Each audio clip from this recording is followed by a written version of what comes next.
Well, this is it. Game one of the World Series in 2025.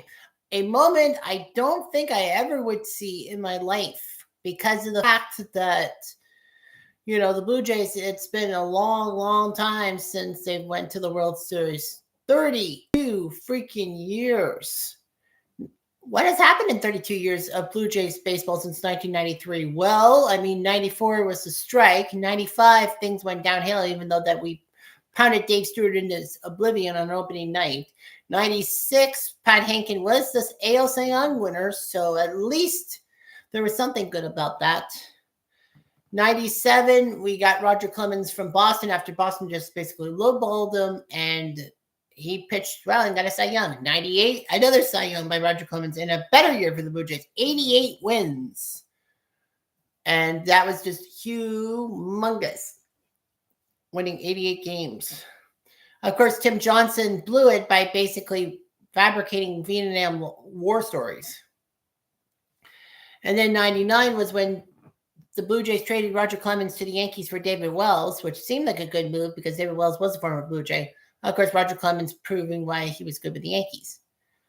2000, not much for the Blue Jays, although I did see them beat the eventual NL champion New York Mets on a Marty Cordova Grand Slam. 2001, there's Cito Gaston, the legendary Cito Gaston, coming in to throw out the ceremonial first pitch.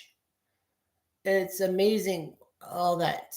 Pharrell Williams and his choir group singing both the American and Canadian national anthems. And now Cito Gaston, the guy who got the Blue Jays to 2 straight World Series and all that, is going to throw out the first pitch. He's a little bit older, so that's why he's not on the mound throwing it. But yeah, Cito Gaston is a legend and all that. I even have Cito Gaston's autograph if I can find that ceremonial signing ticket stub, because it was one of my favorite autographs of all time. So yeah, so that's big. 2002, nothing much. And then freaking Roy Halladay finally came out of his shell in 2003, winning the Cy Young and proving things for the Jays. And then they decided to go from their little Blue Jay logo to the metallic J, and basically the Rays getting mad about their look. But yeah, the Blue Jays in 2004. So I saw Carlos Delgado's game when he got his 1,000th RBI.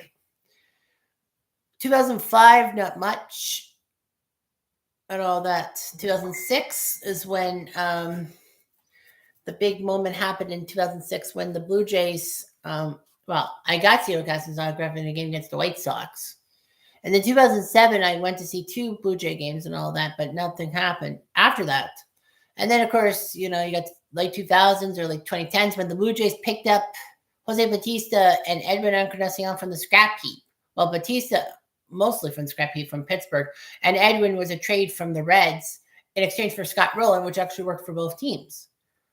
But yeah, that's just big and all that. And then the Blue Jays finally came through in 2015, winning the AL East and then beating Texas in the ALDS in a shocker because of the Bautista bat flip game and all that. So yeah, that's what happened every time. And then, of course, you got yourself the thing. Yeah. So a lot of people are hoping that Trey Yesevich can help the Blue Jays out. He's had some great starts and a few bad ones, but hey, you know what? This guy, now the second youngest Game 1 starter in MLB history, in World Series history. The youngest was Ralph Branca in 1947. Of course, this was 4 years before his famous home run ball to Bobby Thompson shot her around the world. So basically, that was before that. So we got that going.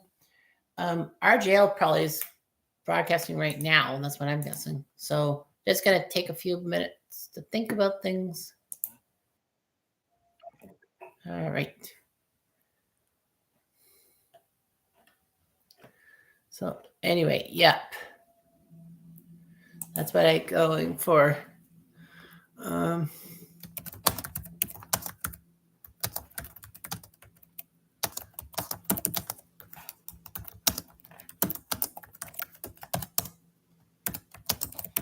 So anyway.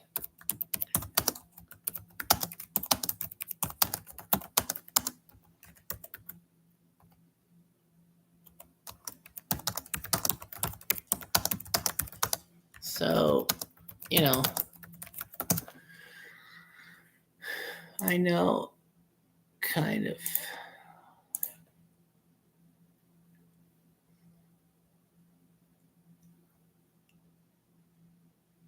Anyway.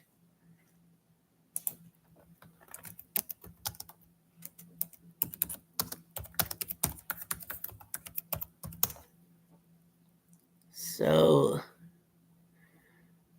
yeah, of course, Silch 101 is also doing something called SnowRunner and all that. It's amazing he gets these games and all that. They're kind of cool and all that. So, we've got lots of things going and all that.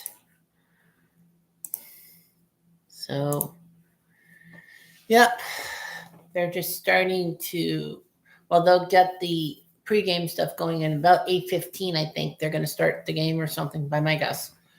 So anyway, yeah, of course, the Blue Jays finally getting into the World Series, first time in 3 decades.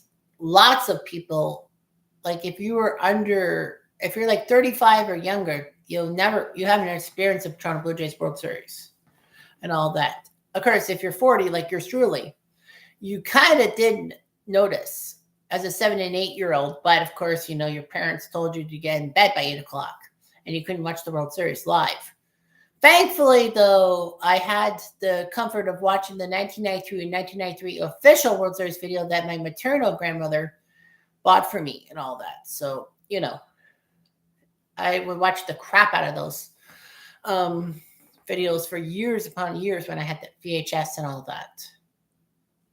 So, of course, a lot of things are happening and all that. Blue Jays need this thing. I think if you win game 1 for the Blue Jays, you pop them in the mouth and all that. So that's what ends up happening. So, yeah, a lot of things are happening. I will be probably doing some video editing between innings because I have to put up the OTP Legends League doubleheader for LCS, which actually was pretty tame and all that, I must say, compared to like the offensive showdowns of yesterday. It was just a defensive showdown today. Well, yeah, and then you got yourself a whole lot of other things too. And lots of things. Of course, that I decided to put my powder blue Jays jersey on for as to represent the 2025 version, and my powder and my not painter cup and my white pork pie. Ugh, what was the word? What there was a term. Pillbox. That's it. The pillbox hat of the Toronto Blue Jays. So yeah, I have to write that down. Pillbox, because I got to write down some key words here. So yeah. Anyway. So yeah. So I'm with you for the next 3 hours, obviously, because of the World Series and whatnot. So this will be interesting and all that. So hopefully the Blue Jays win game 1 and then pop the Dodgers in the mouth and all that. Blue Jays in game 1 of the World Series are a even 1-1 because in 92 they lost game 1 of the World Series to Atlanta thanks to Damon Berryhill's home run. But one game 2 thanks to L. Leiter's bases loaded strikeout of John Kruk, followed by a couple of Blue Jay home runs. But anyhow, so yeah. Of course, you hear like almost total silence in the background because I don't want Major League Baseball and YouTube to get pissing on me, so I can't really share with you the background stuff, like the background noise. I wish I would, but no. So yeah, game 1, there's a stream. There is possibly no game 2. So anyway, I'll put it in the comments.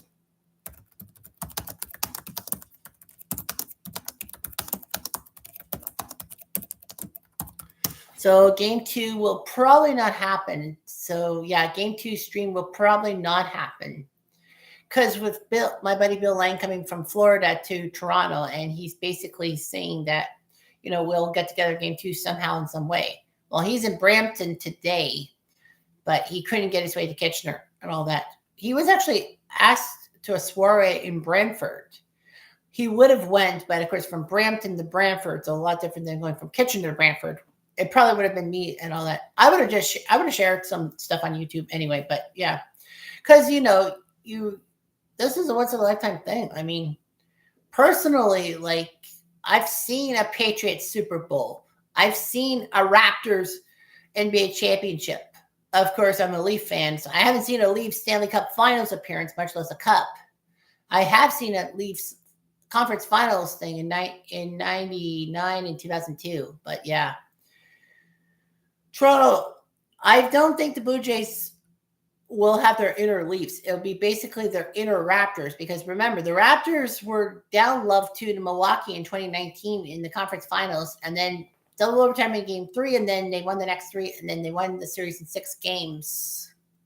So yeah, that was huge. And then they took on Golden State, who were basically the men.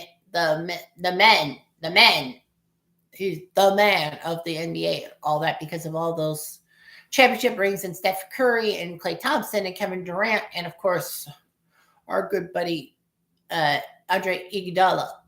So the Dodgers and the Blue Jays are going head to head. The Blue Jays wearing white, the Dodgers wearing their grays. The dome is closed because it has been a cold, gray Toronto day, so that's pretty much why. We'll get to the Dodgers starting lineup and on the Blue Jays starting lineup.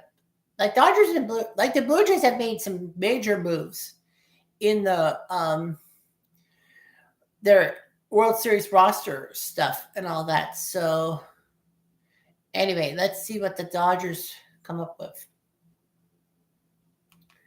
So anyway, you got the DH and the man of the hour, if you will. 3 home runs, 10 strikeouts in game 4 of the NLCS. His name is Shohei Ohtani-san, who was supposed to come to Toronto, but he decided to come to the Dodgers. Shortstop is Mookie Betts. Surprised he's playing shortstop, but yet Mookie Betts playing short. Of course, Betts, not really a good name. Freddie Freeman, the dual citizen, he plays for Canada, the World Baseball Classic at first base. Will Smith, not the Fresh Prince, but the Fresh Prince of LA, if you will. Will Smith at catcher. Teoscar, the former Blue Jay. Teoscar, the Grouch Hernandez playing right. Max Muncy playing third base, the hero of the 2018 World Series in Game 3, hitting that 18th inning home run against Boston. Kiki Hernandez playing left field, veteran. Tommy Edman will play second, and Andy Pages. I would say Pages. You have Kim, the Korean, Rutherford, Call, Rojas, and Dean. Call, like, do you think they made the right call? So Ohtani-san is going to lead off here for the LA Dodgers. You know, that is the biggest threat, is Ohtani-san. And all that. Basically, it's Ohtani versus the Blue Jays. That's what the main storyline is. And all that. If you talk to a Canadian, you'll be basically saying that the Blue Jays are going to win. If you talk to an American, you're going to be talking about the Dodgers winning the World Series. So anyway, we've got ourselves a key matchup here. Ohtani versus Yusevich, the 21-year-old rookie, trying to make his role. And he throws a ball in the dirt, ball 1. So he's got to get there. Ohtani-san, in the postseason, 220 average, 5 home runs, 9 RBIs in 3 rounds. Because the Dodgers, unlike the Blue Jays, had to go through the wild card round. The Blue Jays didn't. Ohtani takes a strike, 1 ball, 1 strike.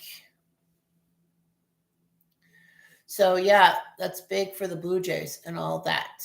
Because, you know, they got to do something here. A lot of Blue Jay jerseys in the backdrop, obviously. And a foul, 1-2. So, yeah, E. Savage had a great job. His 12 strikeouts in game 2 were big because of the whole factor that, nobody figured. No way, Shohei, stray day. Everybody would be Tuesday. Too high, 2-2. So, yeah, Ohtani, great player for the Angels, and then he went to the Dodgers. He didn't have to move far from Los Angeles, in the Los Angeles area. He had to move from Anaheim to L.A., if you will. So that's not half bad. I mean, he kind of stayed in the same city. Swing and a miss, and Ohtani-san gets whiffed. Wow, that's a big start. There's his parents going bonkers. I mean, that's how you start the World Series, by striking out the most prominent hitter on the Dodgers, and pitcher too. I think Ohtani's going to probably pitch game 3 or 4. I don't know where. Well, I know Snell's pitching game 1, and Yamamoto will pitch game 2. They're probably going to put Kershaw in, obviously, for game 4. Mookie Betts, former Bo Sox, and Payne in the Royal Keister of the Blue Jays. He did win a ring as a Dodger and a Red Sox. 293, 6 RBIs. He's had 4 doubles, no home runs, though. He has a home run threat, if you will. He's bouncing his balls in the dirt. Shut up. Don't say that. Anyway, so that's on a 2-0 count, number 50. Mookie has played a lot of positions. He went from outfield to shortstop. 2 balls, 1 strike. Yeah, I know that a lot of people are in Canada. Well, how many Canadians are picking the Dodgers to win the World Series? Probably like slim pickings. Strike 2. Oh, the K-Zone says it was outside, but that's okay. Yeah, my guess is that they're going to put Ohtani in game 3 and then Kershaw in game 4. I mean, they got to give Kershaw a start in the World Series because this is his last season. Did he go? No. I don't think he did too. I don't think Mookie did. Mookie had a chance to swing, but he decided, nah, bro, I'm good. So anyway, no score in this game. Pitch and play. Chopper, the short, should be easy. Tis, 6-3 on the putout. Jimenez to Guerrero. And here comes the Canadian and the reigning World Series MVP, Freddie Freeman. Remember his grand slam in game 1 of the World Series off of Nestor Cortez? Basically, Joe Davis going nuts on Fox, saying, meet Freddie, because Freddie had like a strained leg too, like a strained groin like Gibson. And he hit his home run. But Freeman would continue, unlike Gibson, he would play the rest of the way in the World Series, hitting home runs in the first, 3 games of the World Series? But yeah, Freddie Freeman brought Canadians some justice. And of course, it's the New York Yankees. Well, what the hell? Freeman, 231. He only has 1 RBI in the postseason. That's kind of low for him. Pitch. Freddie swings, and that will be foul in the seats. Strike 2, and the fans are jumping up. I wonder why that fan has that Tiger 77 or something. What is that shirt? But yeah, 0-2 pitch. Didn't go for it. And that ball skips away, but because there's no one on base, Blake Snell with the weird warm-up stuff in the dugout. Yeah, you can't really take a pitcher seriously if he wears a single digit number. I'll be honest with you. 1-2. Chopper, 4-3. Flip it. You bet. 1, 2, 3. They go down. Well, he's showing the poise of a pro, not just a rookie. So now let's see what Blake Snell can do. We are going through half an inning, no score. Yep. Everything happens.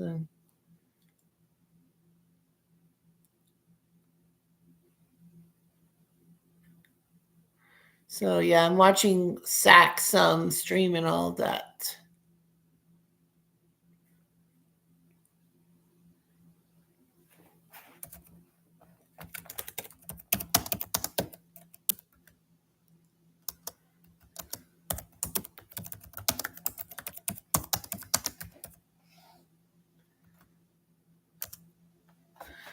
So yeah, so Silch is trying to maneuver different, um, you know, different vehicles and trying to do anything. He's driving and all that, you know. Hopefully, Sack drives better in this game than he does in real life. Actually, no, he's a good driver in real life.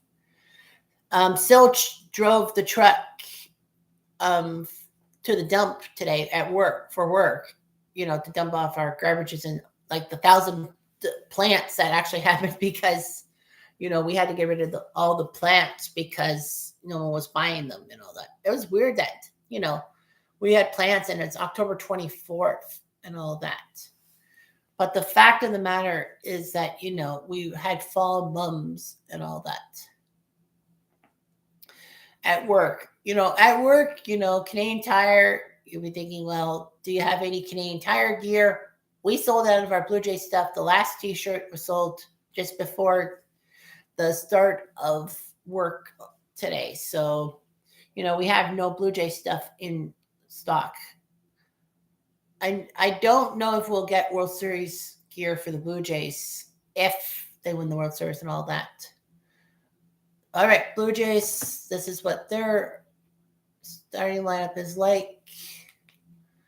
As we pause because we need to do it. So Georgie boy, Springer DHing, Davis hot dog, Schneider's hot dogs playing left field. I don't think he really played much in the LCS. I'm surprised. I think he was hurt or something. Vladdy Jr. will play first base. He's a big boy. Bo Bichette playing second. I'm surprised they put Bichette in the infield and all of that. Alejandro will catch. Dalton Farshall through the snow playing center. Ernie, my darling Clementine at third base. Miles Turkey in the straw playing right. And Andres Jimenez playing short. A couple of former Cleveland Guardians and all that.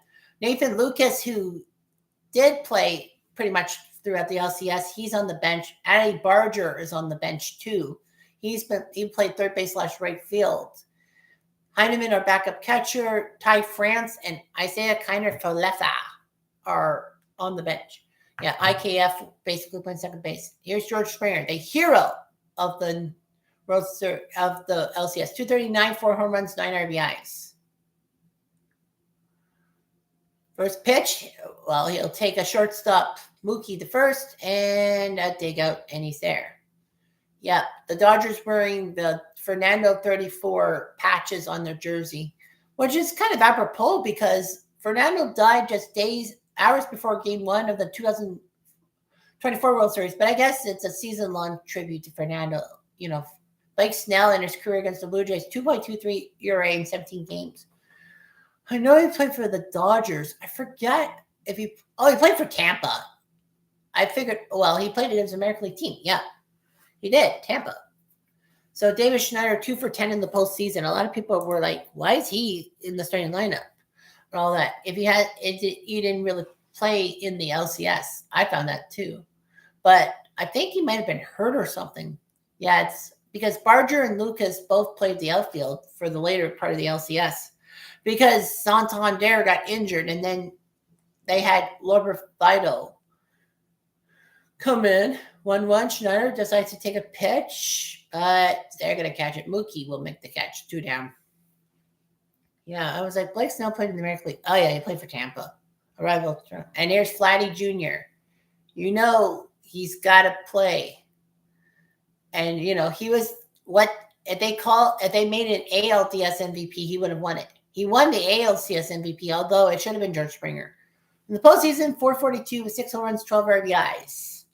So, yeah, he's the big bat for the Blue Jays in the postseason as opposed to Ohtani-san for the Dodgers.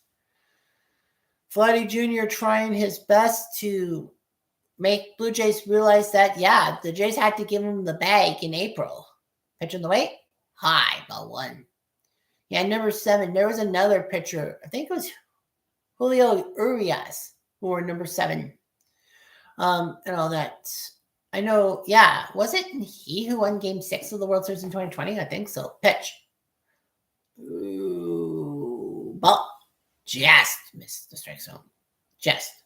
2 balls, 1 strike. So anyway, yeah, the Blue Jays are trying everything in the power to break the Dodgers after game 1. 2-1. Way low.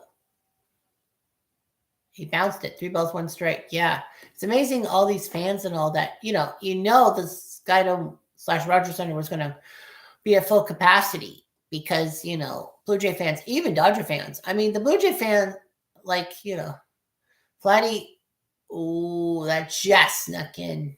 He threw his bat away because he thought that was ball 4. Well, he was taking, but nope. Kind of thought that Snow was going to try to push through really. Oh, excuse me. Yeah, Bo Bichette is on deck. Vladdy will chop it just a bit foul. That actually worked out. Yeah, Bo Bichette playing second base. Well, that's kind of weird. I would have went with IKF. I thought kind of Leffel was going to be the goat, the scapegoat for Bo coming back in because Bo Bichette hasn't played since early September with that injury. He nearly was part of the LCS roster, but he had troubles running the bases, so the Blue Jays left him off the roster. 3-2. That's ball 4. There's a walk. And the first base runner for the World Series is on. It's Vladdy. And here comes Bo Bichette. He actually led the major leagues in hits, despite the fact he missed the last month of the season, if I'm correct. But yeah, Bo Bichette. Everyone wanted that. I have a Bo Bichette Funko Pop, but actually I didn't buy it. I don't really buy the Funko Pops. Like, I don't really see the stretch and all that. Anyway, that is inside on ball 1. Yeah, Bo Bichette, 311, 18 home runs, 94 RBIs. And he was hurt. If Bo Bichette was healthy in September, he definitely would have got 100 RBIs. Pitches away on him. 2 balls, no strikes. So, yeah, Bo Bichette Bo is back again. Cute sign. You know that. I have a home run call of Bo Bichette. I don't know if he could swing the bat for a home run. Inside on ball 3, he's getting in Blake Snell's head, and you're probably going to have the 3-0 take sign.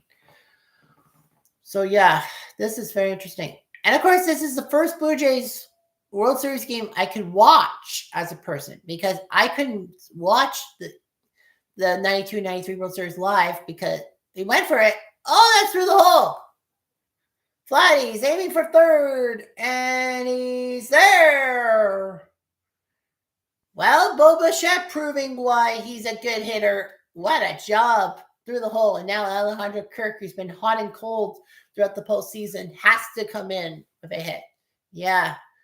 See the potential of Bo Bichette. I think they kind of didn't play it. Right. Swing. Well, that was through the hole. Well, Vladdy was running, so Freeman couldn't really get at the play. Because I think if Freeman wanted to get the ball, he might have had interference on Vladdy. Because that would have given Vladdy, I think, third base. So, yeah, the Blue Jays have runners on the corners, and Alejandro Kirk coming to the plate. 286 with runners in scoring position. That's pretty good. Ball 1, Kirk. He's been hot and cold. 222 with 3 home runs, 7 RBIs. When he's hot, he's hot. When he's not, he's not. So, yeah, he had 2 home runs in game 162 to send the Blue Jays to the division title and the 1 seed. And then he had 2 home runs against the Yankees in game 1 of the League Division Series. Kirk decides to swing and fouls it off. Okay. So, yeah, the Blue Jays and all that. It's kind of strange. I don't have a white Toronto Blue Jays jersey and all that. I don't think I've ever had a traditional white Toronto Blue Jays jersey and all that. So, yeah, that's kind of weird. 1-1. Way out there. 0-2. Get a ladder. He would have needed a ladder to get that ball. So, yeah. The Blue Jays and all that. Blake Snell, well, the catcher's going to talk to him. Ooh. Probably getting in everyone's head. Yeah, Blake Snell's telling him, I don't know what to do with these guys. Flatty on third, Bo on first. You know, that's just big. Yeah, Bo Bichette led in the Major League in hits, didn't he not? So, yeah, I got to do my research on him. Because I'm sure he did.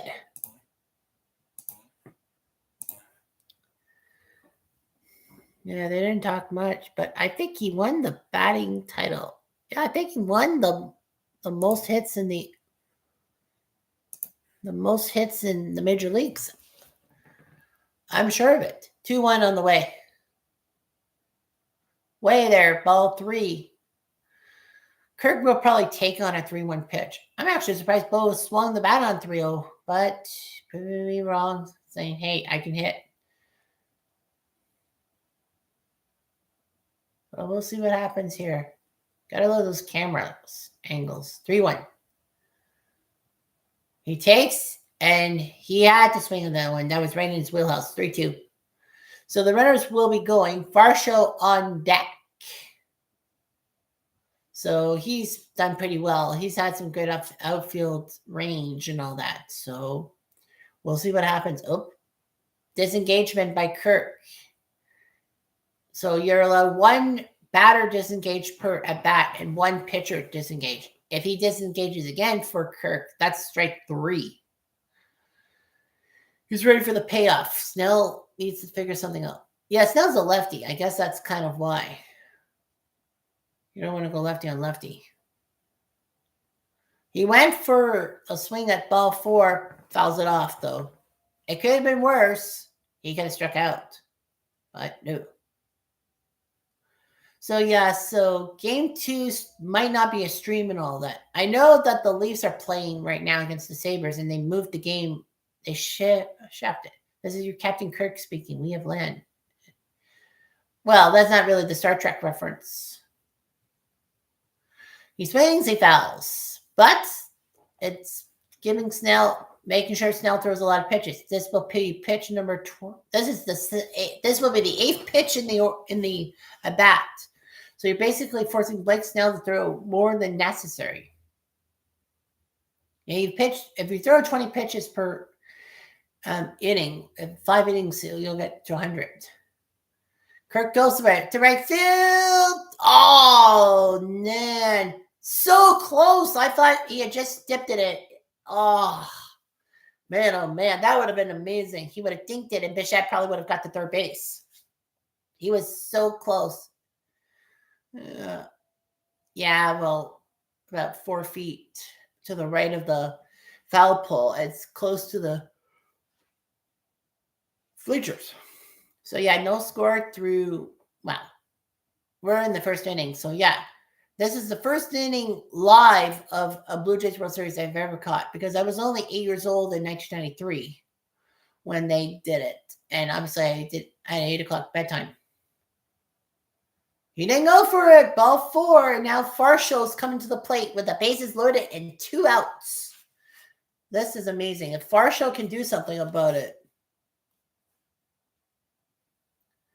Well, Farshaw's a home run threat. Despite the fact that he only played like 110 games or something like that. He didn't really play a lot of games because he was injured for a good portion of the program. But he got 20 home runs. He got 20 home runs even though he didn't play that many. 273, 4 doubles, 2 homers, 8 RBIs. And a high pitch, ball 1. So, yeah, Dalton Farshaw. What can he do with the bases loaded? We'll see. If the Blue Jays can score at least 1 run from this situation, then they've got momentum on their side. Up, just nipped the corner. 1 ball, 1 strike. Well, Snell's throwing a lot of pitches. This will be pitch number 28 coming up from Blake. This is like amazing what has happened and all that. So anyway, it is 1-1, 2 outs. He flails and strike 2. Roof, what a bad pitch. Roof, roof, roof, roof, roof. Well, I can bark and not have a dog bark back at me. I do have a cat, but she's sleeping upstairs. And necessarily, I don't want her around. 1, 2. Ah, frig. Oh, whoa, whoa, whoa, whoa. Ah, Pat just makes the catch. Crap. We had it. We had him dead to rights and we let him off the hook. So, yeah.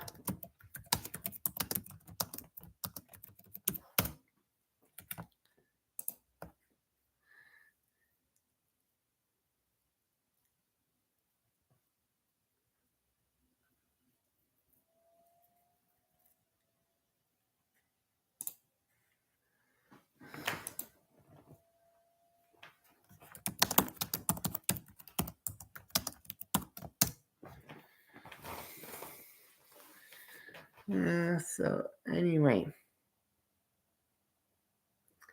So, I'm just watching RJL's thing. Well, Zach has to get some upgrades to his truck and all that. So, yeah. So, if the Braves win the inside pitch game today, then there's a game 7 tomorrow. And then Sunday is, well, he's picking for the next season, which will be, I think, in January. But yeah. So, doing the live streaming and all that. So by the way, I am unpacking a set of basketball cards today. I know it's baseball cards, but technically I was actually half thinking of heading to my local card shop to buy a pack of baseball cards to break and all that.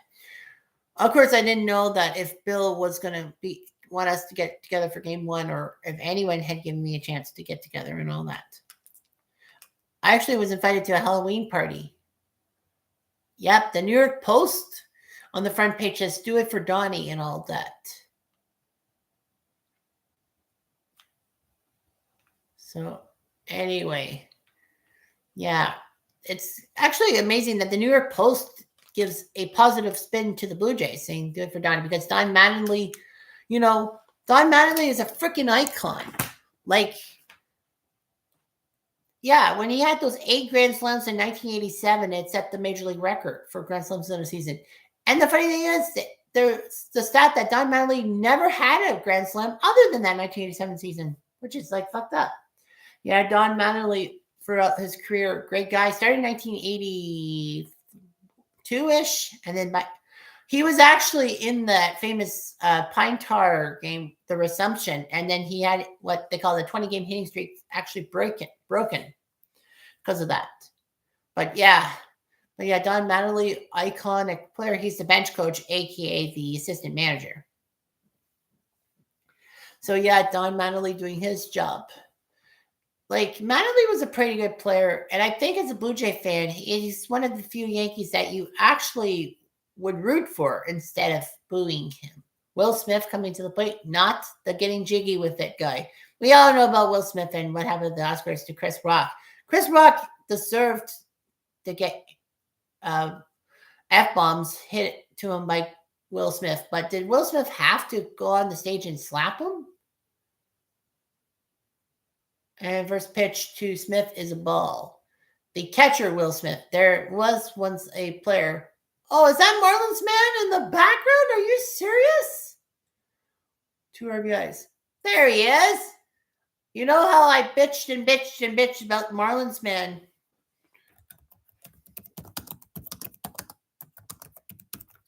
About the fact that he's never been to a playoff game in Canada. There's Marlins man right there. I don't think Marlins man was up there for the first few innings, but yeah, there he is. There's that bright orange shirt and all that. 2-1. Yeah, he's a lawyer by day, baseball fan by night. I mean, the guy freaking makes money in spades. 3 balls, 1 strike. So yeah, lots of Dodgers are actually wearing like glasses and all that. I kind of enjoy that. Oh, did he go? No, Balfour. Thought that Smith. Well, that's a base runner. And now Teoscar the Grouch. Well, I mean, this is of course a key story for everything is that there's been many people who were both a Blue Jay and a Dodger. Like Sean Green is the biggest example for me as a Blue Jay and a Dodger because Sean Green was a big hitter in the early 2000s for the Dodgers and the late 90s for us, the Blue Jays. I was devastated when Sean Green left for Los Angeles. And Teoscar the Grouch is up there. 4 home runs, 11 RBIs in the postseason, including that 3-run home run against Philly that turned the tide in the NLDS. And then the Dodgers passed the Phillies and into the next round against those pesky Milwaukee Brewers. Anyway, 1-0 on the way. That's a strike. Teoscar probably doesn't believe it. I think a lot of Blue Jay fans are happy for Teoscar. He almost went to the Blue Jays in free agency, so, that's the big thing. And I think Teoscar, when he stayed in Los Angeles, that was when the Blue Jays got Santander from Baltimore. 1-1. Ooh, nice slider. Yeah, I don't think Marlins man was featured in the first inning. And then they put him in for the second inning. Well, I guess for the Fox camera crew. Because, Fox is doing the game in the States and Canada at Sportsnet. Because of the Sportsnet rule and all that, like the Major League Baseball postseason thing, they allowed Sportsnet to do the games and all that. Otherwise, it would have been a Fox broadcast. Or in Canada, it would have been MLB International. And all that. Yeah, Marlins men's not standing up. Teoscar, ground balls. This could be 6-4-3.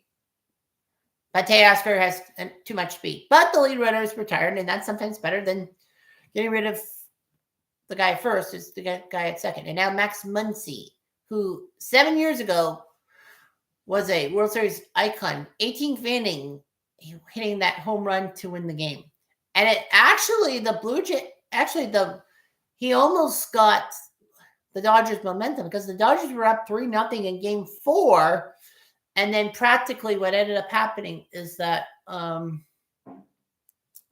they choked. Yeah, so talked about. So, yeah, I'm trying to do my talking points. Teoscar. And then Muncy and all that. And talking about the whole thing about the World Series in 2018 and all that. Pitch on the way. Muncy will flail it to left. That's a base hit. And that's going to make it first and second as Teoscar better not go to third base because, it's just a looping single. And now comes Kiki Hernandez. The hero of the 2017 NLCS? Yeah.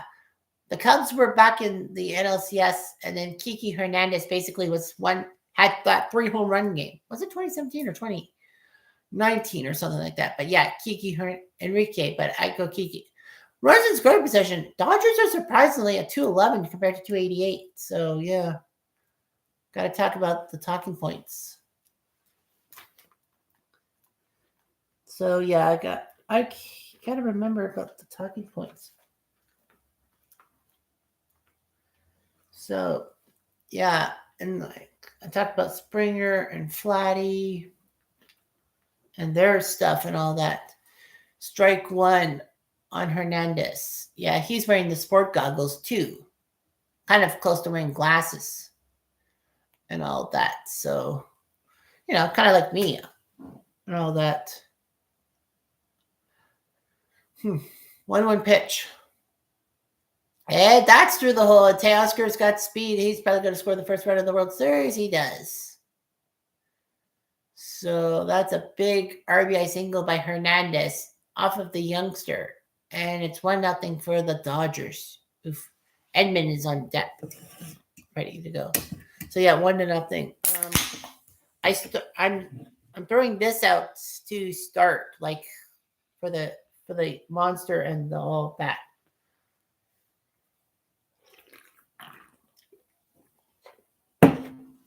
So yeah. Well, I mean, doing a 3-hour stream and all that, it's not that easy in anyone's book. So Edmund Rivera's on first and second. They probably got to him a little early. So yeah.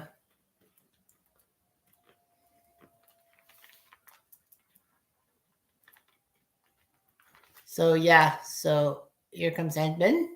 1-0 pitch. Swing and a miss. Strike one. I was looking down at my notebook when Edmund's stats came in, so I don't know what Edmund's stats are. All that, but yeah, this is pretty much impressive. Teoscar is basically talking about what is happening, and Edmund takes a massive swing and a massive miss. 1-2. So yeah, so I'm unboxing this and all that. So I'll be unboxing some NBA cards. As I said, I would have boxed baseball cards, but I actually ran out of time and all that. I might head to the card shop tomorrow and all that to unpack some cards. I know there's one downtown in Kitchener. Yeah, there's actually one downtown in Kitchener. I could try to get some baseball cards to unpack and all that. Try to buy a set or something. I don't know what I'll do. 2-2. Chopper. That's a slow chopper. That's a very slow chopper. No way. So the bases are loaded for the Dodgers with one out here. So now you got Pages. That batting average might be kind of a red herring, but yeah, Edmund chopped it. That was a good chopper, but I think it was a little too slow, and I don't think Clement acted on it fast enough, I think. Yeah, they counted it as out.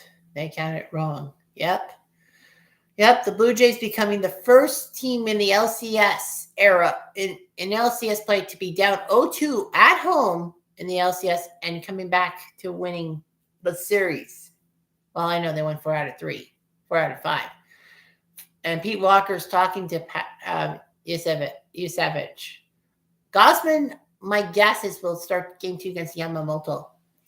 Because Gosman did pitch an inning in game 7. So, yeah, they want to give him some time. So, Pages. Well, he has 27 home runs in the season and all that.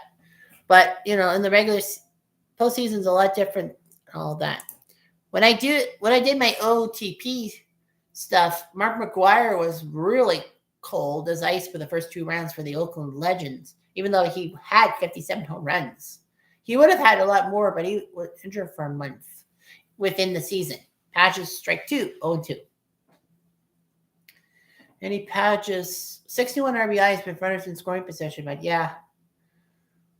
He's actually I think he's basically the low man out for superstars for the Dodgers, is that he's not really a superstar, but I think he's like 24 or 25, so he'll get a few years left. So yeah, I'll probably pick up some baseball cards to unbox and all that, add some time. Like I said, game 2 probably won't be a stream because of me being with Bill. So logically, of course, I'm not going to be around. Anyway, the 0-2 pitch. Nope, didn't get him to go at it. Good thing that Kirk didn't let the ball past him, because that would have been that would have been trouble. Blue Jays first World Series game in 32 years. The Dodgers first World Series game in like almost 365 days. Like the Dodgers are trying to become the first back-to-back champion in 25 years, in a quarter of a century, legitimately. Because the last time there was a champion in the back-to-back champion in Major League Baseball, that was the 99-2000 New York Yankees. 2-2. Oof. Just off the plate. 3-2. Eek. Because, yeah, the Yankees in 2000. In fact, how many times has the defending champion gone back to the World Series? Well, the 2001 Yankees did, but of course they lost to the Diamondbacks in that famous Game 7. Otani-san, don't put the knob right in your private parts. That's a bad image. You stick it right there. 3-2. Oh, he went for it. Beautiful. That's a big strikeout there. He struck out the number 1 and the number 9 hitter. And now he's got to face the number 1 hitter again, as Otani. Wonder what's going on. the Savage is a little nervous and all that. Well, we didn't see anyone warm up in the pen for the Blue Jays, so logically,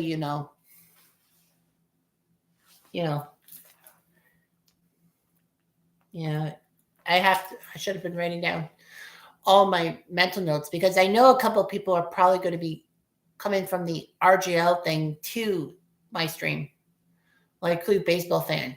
Otani struck out first batter of the World Series. He strikes out. Ball one. So I'll be unboxing some cards. Up there's Braden Fisher in the bump, the number 63 in your programs. 1-1 to Otani.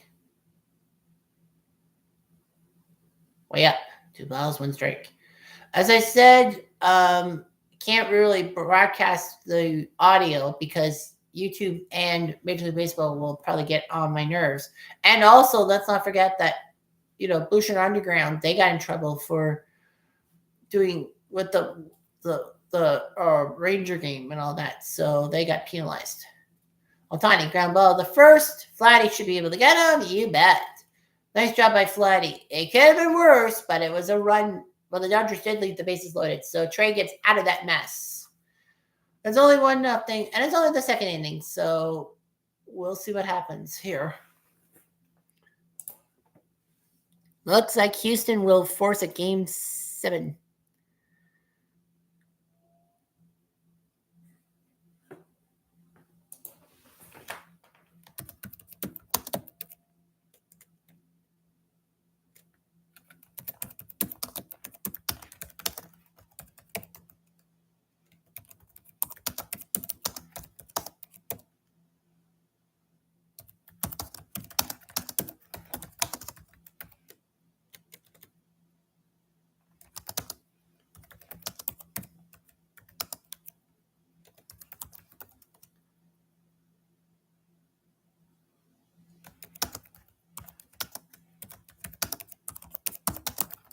So, yeah.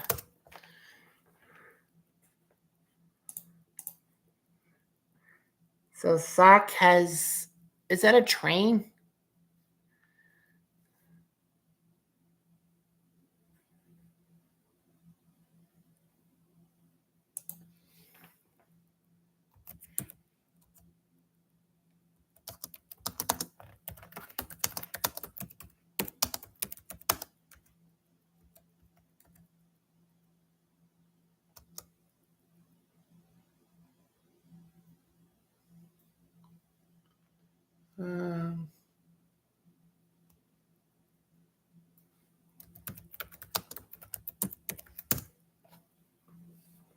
So, yeah.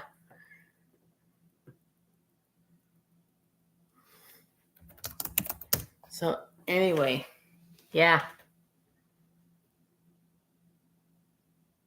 So, yeah, just watching RJO Network. So, if Houston hangs on to win, it's Houston, Texas for the 1999 Inside Pitch World Series.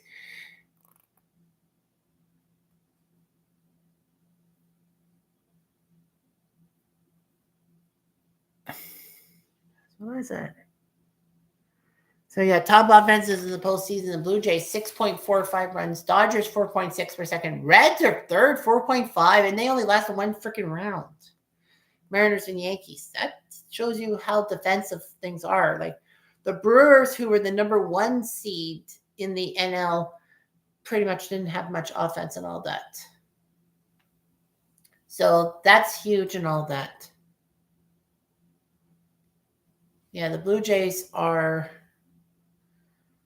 trying everything in their power. And Jimenez was on deck. But anyway, yeah. So the Blue Jays are amazing and all that. Pitch to Clement. And Clement will take a strike. 429 in the postseason, 3 doubles, a triple, a homer, and 7 ribs for him. He's been kind of the defensive guy. He's practically been playing second base and all that. Yeah. Pretty high average against lefties Clement has in the major leagues and all that. So pitch in the way. Looping ball. Beautiful. Bounces in front of left field. So Clement gets a nice single out of it. So now here comes Turkey in the Straw. Miles Straw, that is. I know Tim will be coming to my stream shortly. I hope he's coming. And all that. But yeah, he just got a pitch and looped it to left field. Well, he did have a good mark against lefty. I thought Blake Snell was a righty for the longest time. Pitch on the way. It's a strike.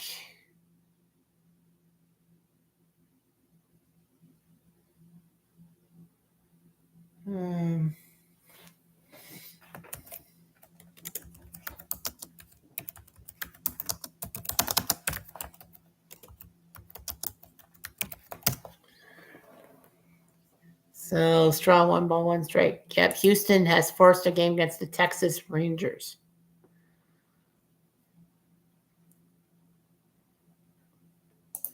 So anyway, yeah, here's Straw 1-1 pitch. Straw takes a pitch and fouls it. 1-2 strikes. Yeah, a lot of Blue Jays fans and all that. They've been doing a lot of news features. The Canadian station's really hyping this up a lot more than the Dodger fan base. The Dodgers are hyping it up, but like America's not really hyping it up as much. Unfortunately, there's one key news story that has really swing and a miss, strike 3. Straw, not much of a hitter, but he whiffs. So that's a strikeout, and here comes the second part of the Cleveland dynamic duel. His name is Andres Jimenez.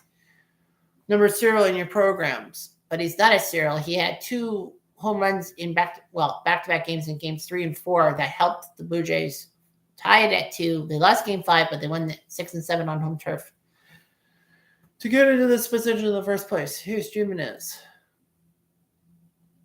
Did he go? I don't think so. Owen. Yeah, imagine if the Mariners went to the World Series. Well, yeah, Seattle would be hyping that up because it's their first World Series appearance ever. Jimenez 2 home runs, 8 RBIs with the home runs against 3 and 4. I mean, yeah, Seattle would start in Los Angeles because the Dodgers have more wins than Seattle. Blue Jays narrowly beating the Dodgers for wins by 1. A meaningless Sunday game in that 3-game series in Los Angeles actually was meaningful because that Blue Jays win did help them get home field for the World Series. I know in 92 the Blue Jays didn't have home field, but they still won in 6 games. And Jim swings and misses for strike 1. But yeah, massive shock because Bo Bichette not only is on the World Series roster, he's actually starting at second base. I kind of thought that with Bichette, you would probably just put him off the bench, and then if he starts to get more healthy, you give him more time. And Andres will foul it off. I think it's because of how good Jimenez has been that Bo's not been at shortstop. So yeah, Blue Jays need to win.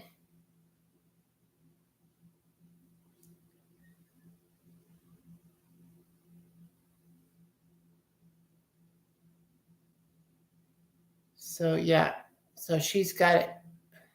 Made 2 balls, 2 strikes, and 1 out. Pitch on the way. Did he go? Oh, they call it a foul tip. They call it a foul tip into the glove, so that's strike 3. I don't know about that. Manager doesn't like it. Did he foul tip it? If he foul tipped it, it wasn't a big tip. I don't know. I think he has back crossed the plate anyhow, so I think that would have been strike 3 anyhow. Pitch on the way. Ground ball. The first. Freeman's an indecisive. No, he's safe. Runner goes to third. Oh, and a mistake by Clement. He should have stayed at second base. What a mistake. What a mistake. Fuck, what a mistake. How the hell can you do that? Like, dude. It's first and second. Ay. What a mistake. Jeez. Oh, man, what a mistake. What a mistake. What a mistake. Because Clement should have stayed at second because, you know, the lucky hop that Freeman got indecisive. It should have been first and second, and then poof, you should have just stayed right there and then see what the heck hot dog man David Schneider would have done. So, yeah. So, good evening, Jeff. Well, there's Cleveland baseball fan. There you are. So, yeah, so good day, Tim. I know you were watching the RJL Network show and all that. And of course, tomorrow they'll do the season preview, the season selection show, they said. I do know that game 2 will probably not be streamed. Well, I probably won't do a game 2 video because my buddy Bill Lang came from Florida. Well, he's from the Kitchener area, and then he went to Florida for a few months, and now he's back. He's in Brampton and doesn't have a chance to come to Kitchener today. But he said he'll be back tomorrow, possibly in the Kitchener area, and we'll be probably going to a bar or something with another Blue Jay fan and all that. So, you know, that's probably what it is too. So, like I said in the comments in the top chat in the chat, basically that game 2 might not happen. But I'm not putting anything on anything. But yeah. So yeah, Tim, if you don't mind, I'll give you some notes about what you missed the first few innings. Is that okay? Like, you know. So yeah. So it's up to you, Tim, because, you know, saw the game. Oh, you saw the game. Well, I did have some tidbits. So I'll just talk about the stuff I kind of talked about in the first few innings of play and all that. So, like, you know. All right. So I wrote down notes. Top of the first, I said that, yeah, the Blue Jays are 1-1 in game 1s. They won in 93. Yeah, 73% of the Blue Jays roster. I thought it was a little bit higher than that. I thought it was like 80%. But I guess not. That was a good stat. Yeah. Blue Jays are 1-1 in game 1s. They won in 93. They lost in 92. Of course, I said 92. Damon Baylor, he'll fuck us over. And then 93 was when Al Leiter struck out John Kruk with the bases loaded, and the Blue Jays had a few home runs to win the game. I talked about Bo Bichette. I keep thinking Bo Bichette led the major leagues in hits despite missing the last month of the season, and how he was so close to 100 RBIs. If he was healthy, he would have had it. I also talked about George Springer. You know, he should have been the ALCS MVP instead of Flatty because, after all, his 3-run home run was huge and all that. Flatty had good RBI totals against the Yankees. He would have been the ALDS MVP. Yeah, Max Muncy, he went and cleaning his sport goggles and all that. And I talked about Flatty Jr., I guess, and of course the Jays having the bases loaded and screwing up. And then the top of the second, Teoscar Hernandez, I talked about him being, you know, big for being both a Blue Jay and a Dodger. And, you know, MLB Fault did a video about Blue Jays and players who played for both Blue Jays and Dodgers. And one of them, of course, was Max Scherzer. I forgot Scherzer was a Dodger. I knew, of course, he was a Blue Jay and a Nationals player, but I forgot Scherzer was a Dodger. Terrible job by E. Savage. That's a lead off walk to Betts. And now comes Freddie Freeman. Talked about Max Muncy and his famous home run in 2018. I said how much that almost gave the Dodgers momentum to beat the Red Sox in that World Series, but then they choked that 3-0 lead in game 4. Yeah, Toronto LA players. And I said that Shawn Green was the biggest example of a former Dodger and Blue Jay. Because, you know, Shawn Green, you know, was hitting them high and wide for the Blue Jays, and then we traded him to LA for Raul Mondesi, among others. And, of course, talked about New York Post with that big front page or back page story about Don Mattingly. And it's like, wow, the New York Post said something positive about the Blue Jays. That's hard. Pressed. Ball went there. Yeah, Don Mattingly. I didn't get too much into his Schneck and all that. I said that he was a second baseman in the pie tar game, as in the replay of the pie tar game, like the last inning of play. Buki went for they almost picked him off, but yeah. But Don Mattingly, yeah, I talked about his 1987 when he had I said 8 Grand Slams. I think I'm wrong. It's 7 Grand Slams in that season for Don Mattingly. And then the fact that he never hit out another Grand Slam for the rest of his career, either prior or after 1987. Well, 2-1. I talked about the back-to-back.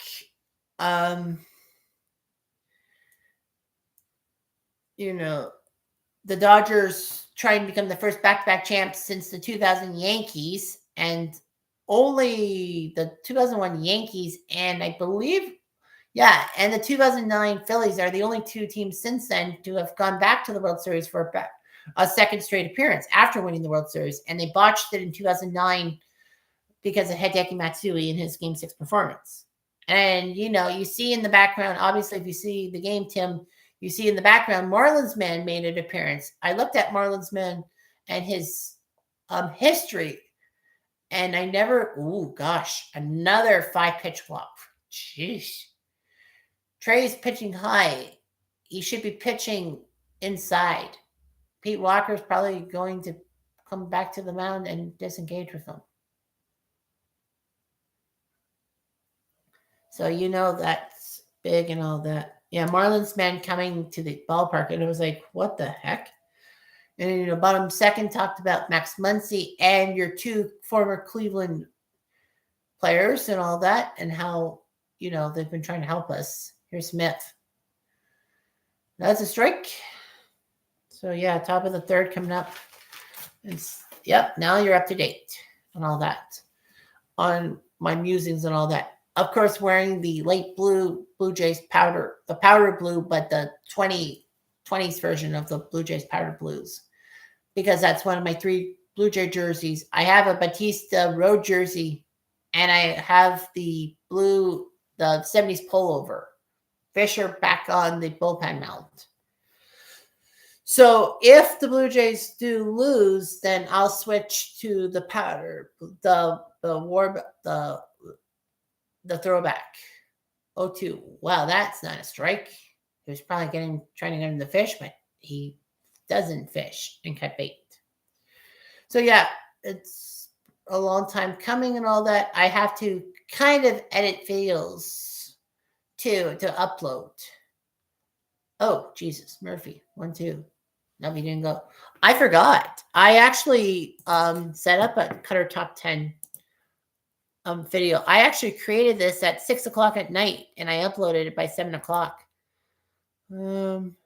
Yeah, it should be here. Nope. Video number 69.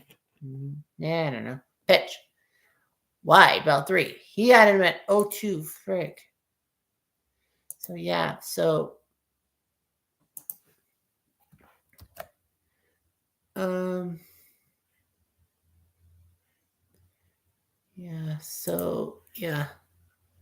yeah.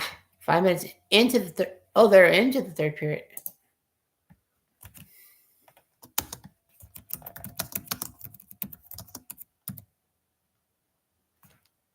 Oh, I have caps lock. Okay. Fly the base hit, and now he's going to the plate. They got a run down. I'm surprised they didn't go after Mookie. Well, Freeman gives himself up, but the run does cross the plate. It's 2-0. So yeah, I actually thought they were going to go after Mookie at the plate, but I guess they saw Freddie lean towards third base. I'm actually shocked because I thought for sure that Smith was down 0-2, and then he freaking got a single, and then I thought, okay, they're going to go after him.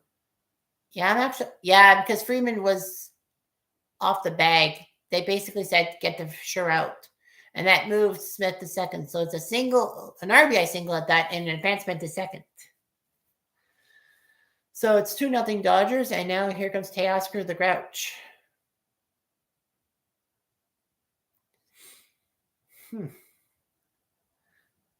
That's a foul.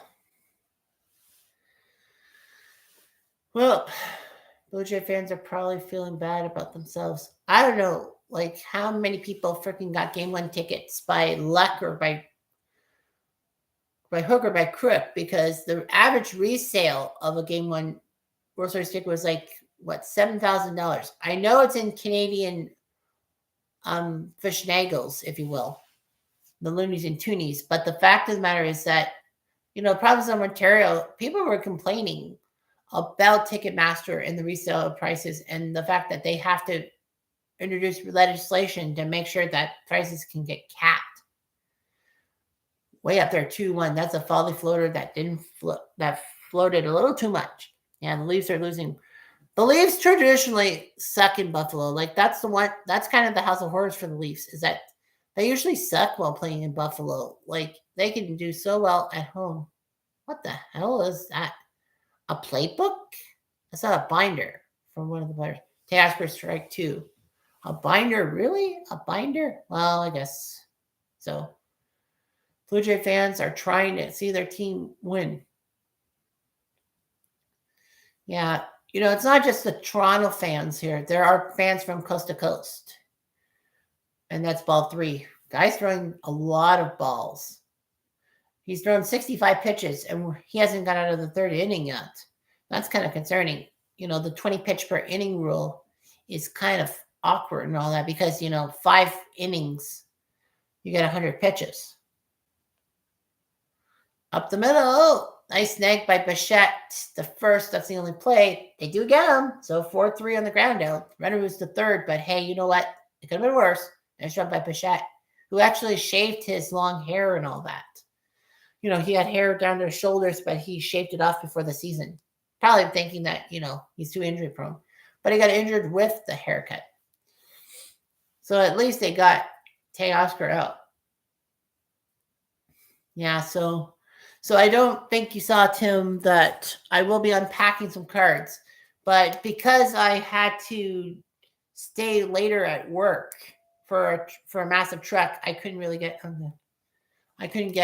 on the board, so I had to buy I have had basketball cards and all that. So yeah, I ran out of baseball cards to unpack. So it'll be basketball cards today. I'm thinking, well, let's see, 30 cards, so that's 7. Probably 7 card stud. I'll probably do the 7 card stud thing again and give you 7 cards from that pack. It costs what, $11 at my Shoppers Drug Mart, the drugstore, the major drugstore in Canada. I was actually shocked they had those packs of cards for so cheap. 1-1. Swinging at a miss, strike 2 on Muncie. Yeah, so the fishnagles and all that give you those stats and all that. And of course, giving you the video I cooked up today.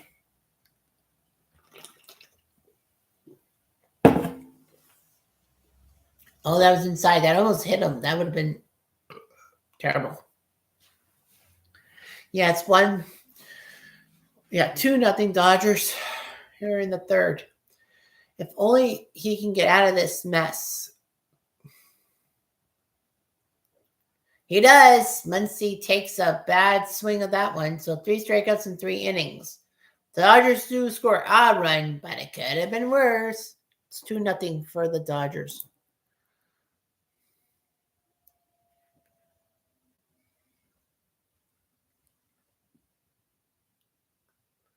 So yeah, it's about 9:15. So yeah, I'm gonna be editing. I'm gonna start editing and all that. So gotta do some editing on a few videos. How many videos am I gonna edit here? What I should be editing here. Excuse me, I burped. 3. Yeah, I'll do 3 more. I'll do 6 in a sense, because I've got like one series, the Stone Cold Hockey 1981-82 Oilers is done, and now I got to do the 83-84 Oilers. Actually, no, wait, that's a Stanley Cup final or something, right? Hang on. Yeah, and then of course OTP and ASG golf being the big things for Friday, obviously. So of course with OTP, if the A's sweep the Tigers, then that means that tomorrow will be no OOTP. It will be PC Replay Baseball with the game ones of the things and all that. Oh, okay. I did that. All right. So I did all the other ones, and then I'm going to be uploading those guys. Obviously tomorrow my main focus will be on the NCAA tournament, and I'm in round 2. So the round of 128, I'll give you the recap and all that, and see any massive upsets I think have happened. Actually, no. When I do the NCAA video tomorrow, I just will say, well, who's got the best like stats and all that. Or maybe no. I'll just do the big things and all that. So yeah.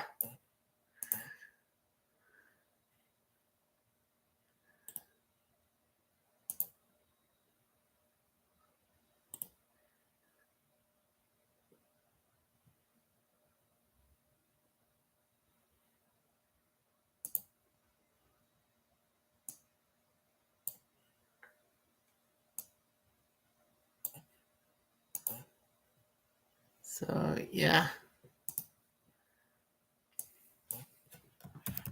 So yeah. Oh.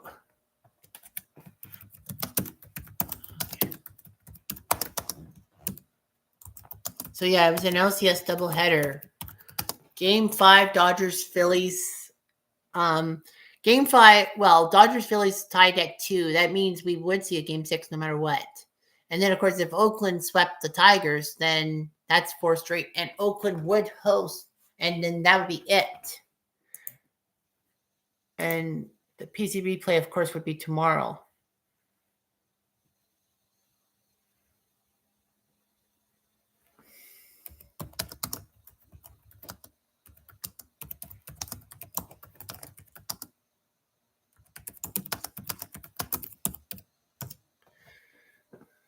So yeah. So David Schneider on 2-1 pitch. So yeah. So yeah, editing is not as easy. Well, it's actually faster. What I found with the laptop compared to the PC is that with Wondershare is, well, yeah, my Wondershare is different. It's version 13 instead of like version 11. But the fact is that, you know, editing is fast. Like this video comes, I can have a video like, you know, be processed in like 5 minutes, and it's like a 50-minute video for OOTP. Whereas it would take me like a couple of hours on the PC, and then practically I just couldn't do much PC stuff. I would have to be editing all day long. Engineer since Mrs. Strike 3. Ah, frig. Gonna be one of those days, huh? But yeah, the Blue Jays, I would love to see them score at least 1 run today. Yeah, so, well, that's just awful and all that. Yeah, let's just check the NHL scores, I guess. I forgot. I guess you're right. Yeah, the NHL. Buffalo leading the Leafs 4-3. We'll get the goal scorers there. Devils up 2-1 on the Sharks. Washington taking out Columbus right now 3-1 in the third. That game's still going on. Calgary and Winnipeg are playing right now, and it's 1-1. So, yeah. Lucas Reichel traded from Chicago to Vancouver. Already a trade. I didn't see that. Heritage Night, Avalanche, and the Hurricanes lean into it because the Avalanche turned into the Quebec Nordiques, Hurricanes turned into the Harvard Whalers. So, yeah, that's a big one. Of course, Sweden will be hosting an NHL game soon. Big news on NHL.com is that UBS Arena will host the All-Star Weekend. So that's kind of awkward. So yeah, UBS Arena. That's the one. That's where the Islanders play now. So I've got to share that with my New York Ranger friends if it hasn't been shared already on the Facebook group. Catching the way. High and away, 2-2. 3-2, sorry. Well, Flatty's on duck. Let's see here. Has anyone said anything? Nope. No one has said it. And that's a hit from Flatty. Beautiful job by Flatty on the payoff pitch.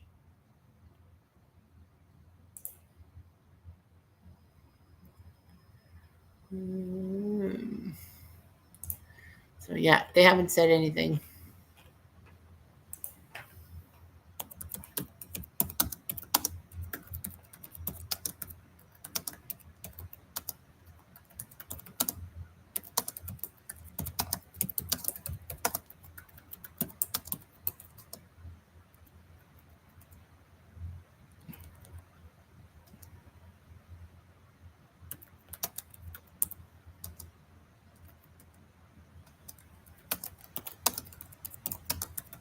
Bobichette.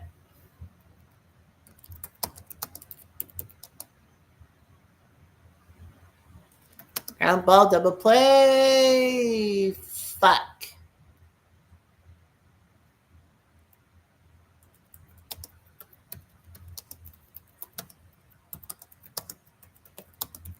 So the Blue Jays just can't get anything going.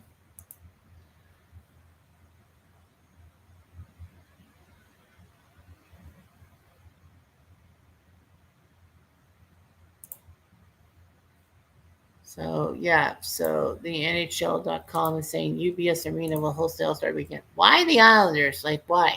And Alex Kerfoot's out 8 to 10 weeks with core muscle problems. Yeah, they put it on Long Island. Oh, yeah. I guess the Islanders were supposed to host the All-Star game, and then because of the Olympics, they moved them. It would be the second time Long Island gets to host the All-Star game. The first was 1983, but that was the Wayne Gretzky show. So, yeah, Buffalo, Toronto is 4-3 Sabres. The Leafs go, the Sabres goes by Matthias Samuelsson, Yuri Kurlich, Tage Thompson, and Matthias Samuelsson. Toronto goes by Willie Nylander, Austin 334 Matthews, and Dakota Nation Joshua, I should say. Yeah, game 2. Yeah, tomorrow's game is at 5 Eastern time. Well, Toronto's hosting, but it would be on Hockey Night in Canada. But because of the World Series, I think, Sportsnet's going to have their top priority being the whole World Series and all that. So, yeah. So the Leafs, I got to keep my eyeballs on that. Devils 2-1 on the Sharks. Dougie Hamilton, do the Dougie with prayer goes. Willie Eklund for San Jose, who won in Manhattan against the Rangers, and the fans are just not happy. Washington winning 3-1 in Columbus. John Carlson, the dude who ruined Team Canada in the 2010 World Juniors in the final because he made that thing. And then Robbie Omar. Yeah. Why am I thinking Robbie Omar? Sorry. Alex Ovechkin and Justin Sordiff scoring goals also there. And Denton Matejchuk for Columbus has scored. Jets have just scored 2-1. Jonathan Tays, the Winnipeg native, who I'm surprised actually wanted to wear their uniform, not the Blackhawks uniform, scored. Kyle Connor, the goal. And then Nazem Kadri. Kitchener, the goal. Of course, we'll get back to other stuff and all that. Olivier may not play in tomorrow's game if this elbow to the head stance. Yeah, I guess it's a one-game suspension. I think Ohio State. Yeah, tomorrow is college football. Like, you have in the early afternoon, you got to worry about college football and all that shit. I think Ohio State is off, aren't they, or are they playing? No, Ohio State is off till next Saturday. So the number 1 team will get a bye week, if you will. I know Arkansas plays Auburn this weekend at home, and Auburn's not really the juggernaut. No Cam Newton, no Bo Jackson, no Aldo Greco kicking, if you will. The funny thing is Arkansas and Auburn, Flu Hardy is in the bullpen now. I think he's now the guy after Braden Fisher warmed up, but yeah, they might use Fluharty. Well, Trey wants the ball, I guess. Otani's son trying to prove himself worthy. At least he doesn't have to pitch. Yeah, he bats cleanup, if you will, in this inning.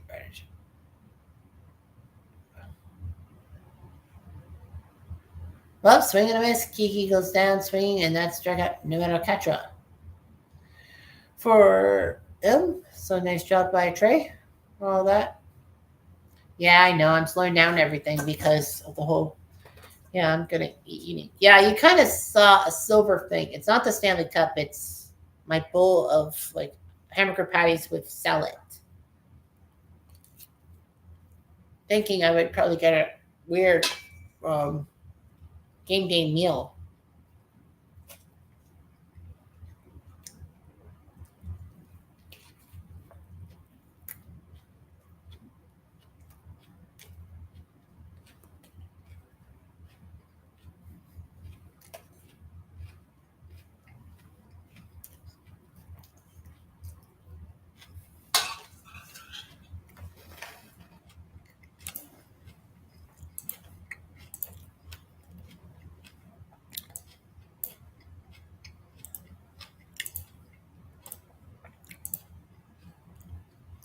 Pitch. Edmund fouls it off count.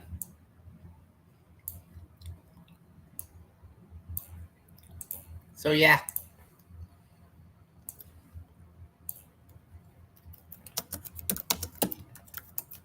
Oh, well, Red Sox and friends. Match play 2025. MP Jeffrey. Pitch to the way. Fouls it off again. Yeah, we're doing the Al Red Sox fan and friends tournament and all that. If you're wondering, Tim, yeah, with the Al Red Sox fan and friends tournament, you didn't make it out of the first round of the match play. Well, off screen, well, it was supposed to be a 32-man battle, but I did it for some other reasons. But yeah, the first round was not TV taped. You fell in the first round. I can't remember who you got taken out by. I think it was Morgan or Thomas Morgan. I can't remember. But yeah, you got taken out in the first round. I got taken out in the first round by David Vega. So I got taken out. And yeah, I got taken out. So I can't get that spot to the early 10s tour.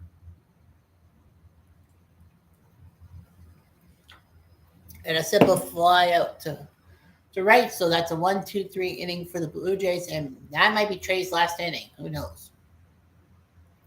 So now, could baseball fans watching the World Series now that, you watched the Columbus game and all that? Well, good to see you watching the game. I don't know how big it is from the Fox point of view compared to the Sportsnet point of view. I feel like from the Fox point of view that basically they're being like anti-Blue Jays and all that. So that's the whole thing with Canada and the United States is that, you definitely know that there's a good chance that the American media is basically saying that Toronto is going to be all but done for. Blue Jay Leafs are down 4-3 to the Sabres still.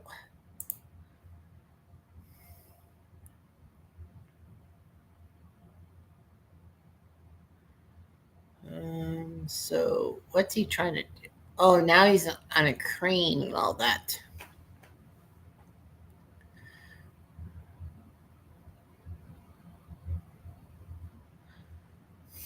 So he's got to get the crane. Yeah, I'm watching Silch do his snow runner and all that.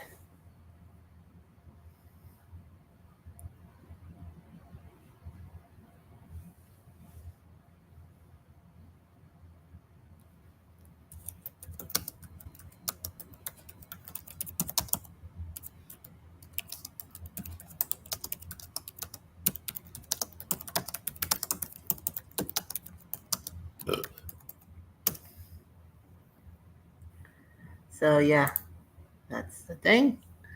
Here, the Blue Jays, the fan base is like, well, what can you do?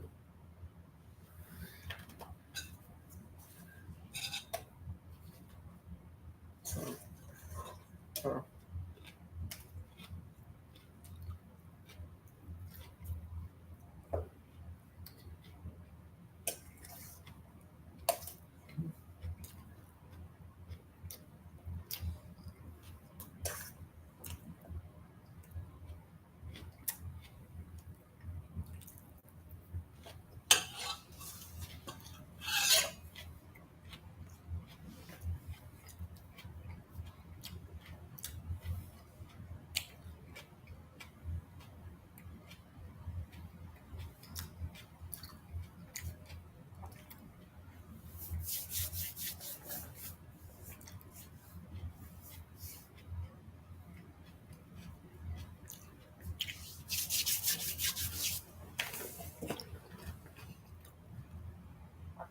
Well, they in the dugout, Schneider just congratulated Trey and basically hugged him, meaning that that will be the end of Thea Savage's World Series debut.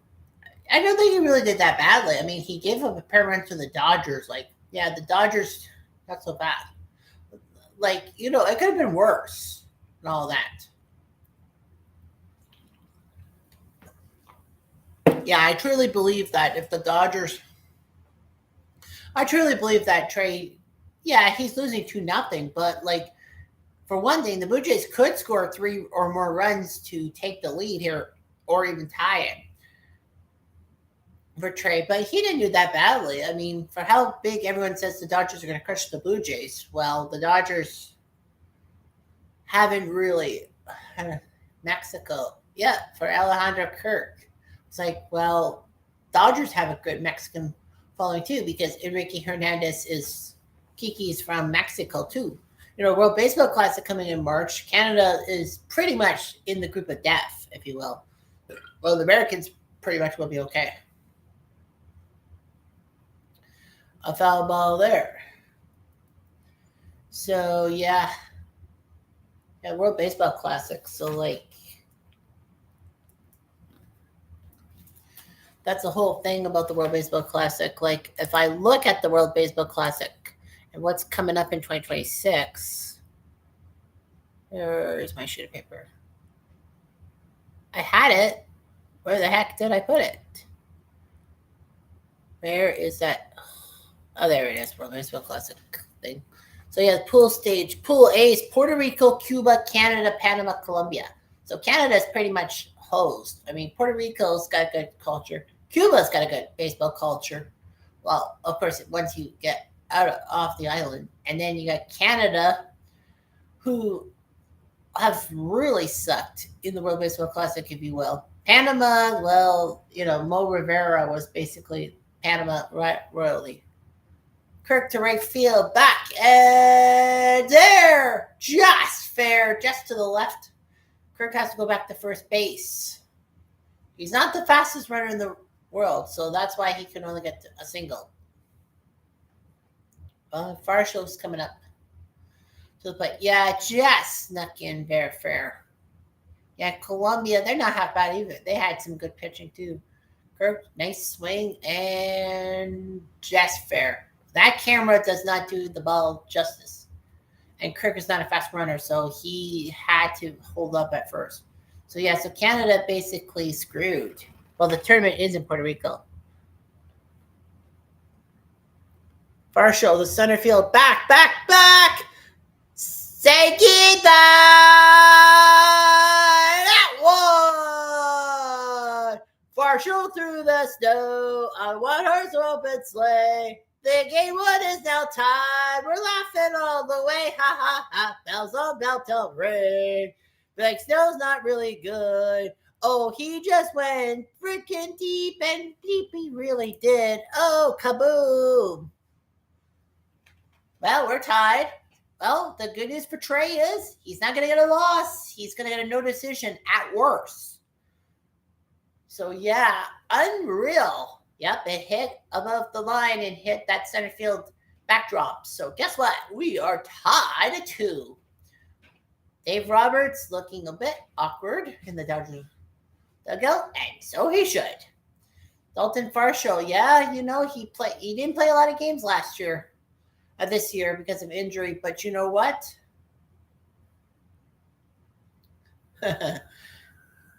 So yeah, now you got it. Come on, Marlins, man. Why can't you up? Clement. Oh. Pasha says he's got it. He did. What else? Carlos Fables. It is. It is. Yes, it is former MLB or Carlos Fables coaching third for the Blue Jays. Tis. I mean, come on. You really think that any other major leaguer with the last name Fables would be there except for Carlos? Yep. You can tell that home runs really make this guy deafening. Straw takes a foul. Yeah, Blake Snell was getting up there in pitches too, just like Trey. So yeah, Carlos Fables at third base, former Red Sox, former Royal. I think he played for other teams, but that's the two teams I remember him. Straw to center. Oh, and Hernandez makes the catch. That's 2 down.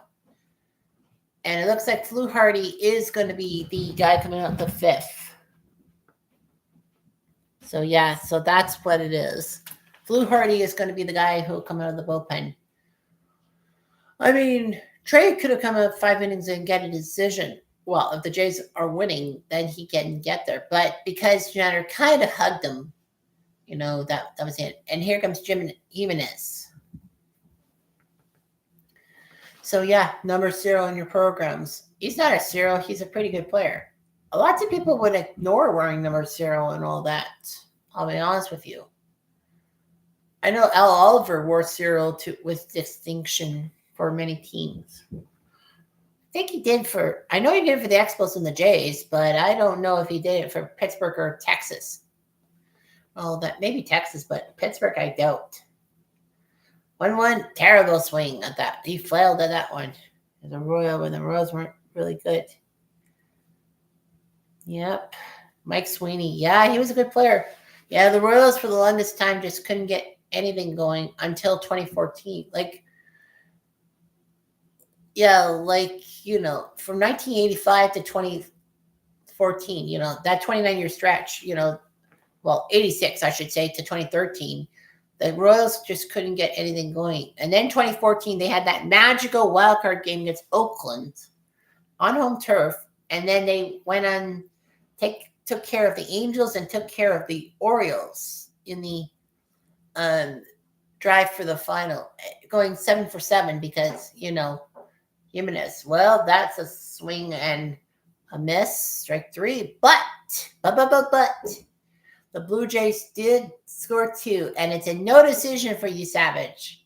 So it's better than a loss. And Dalton Varsho, when he's healthy, he can hit the long ball.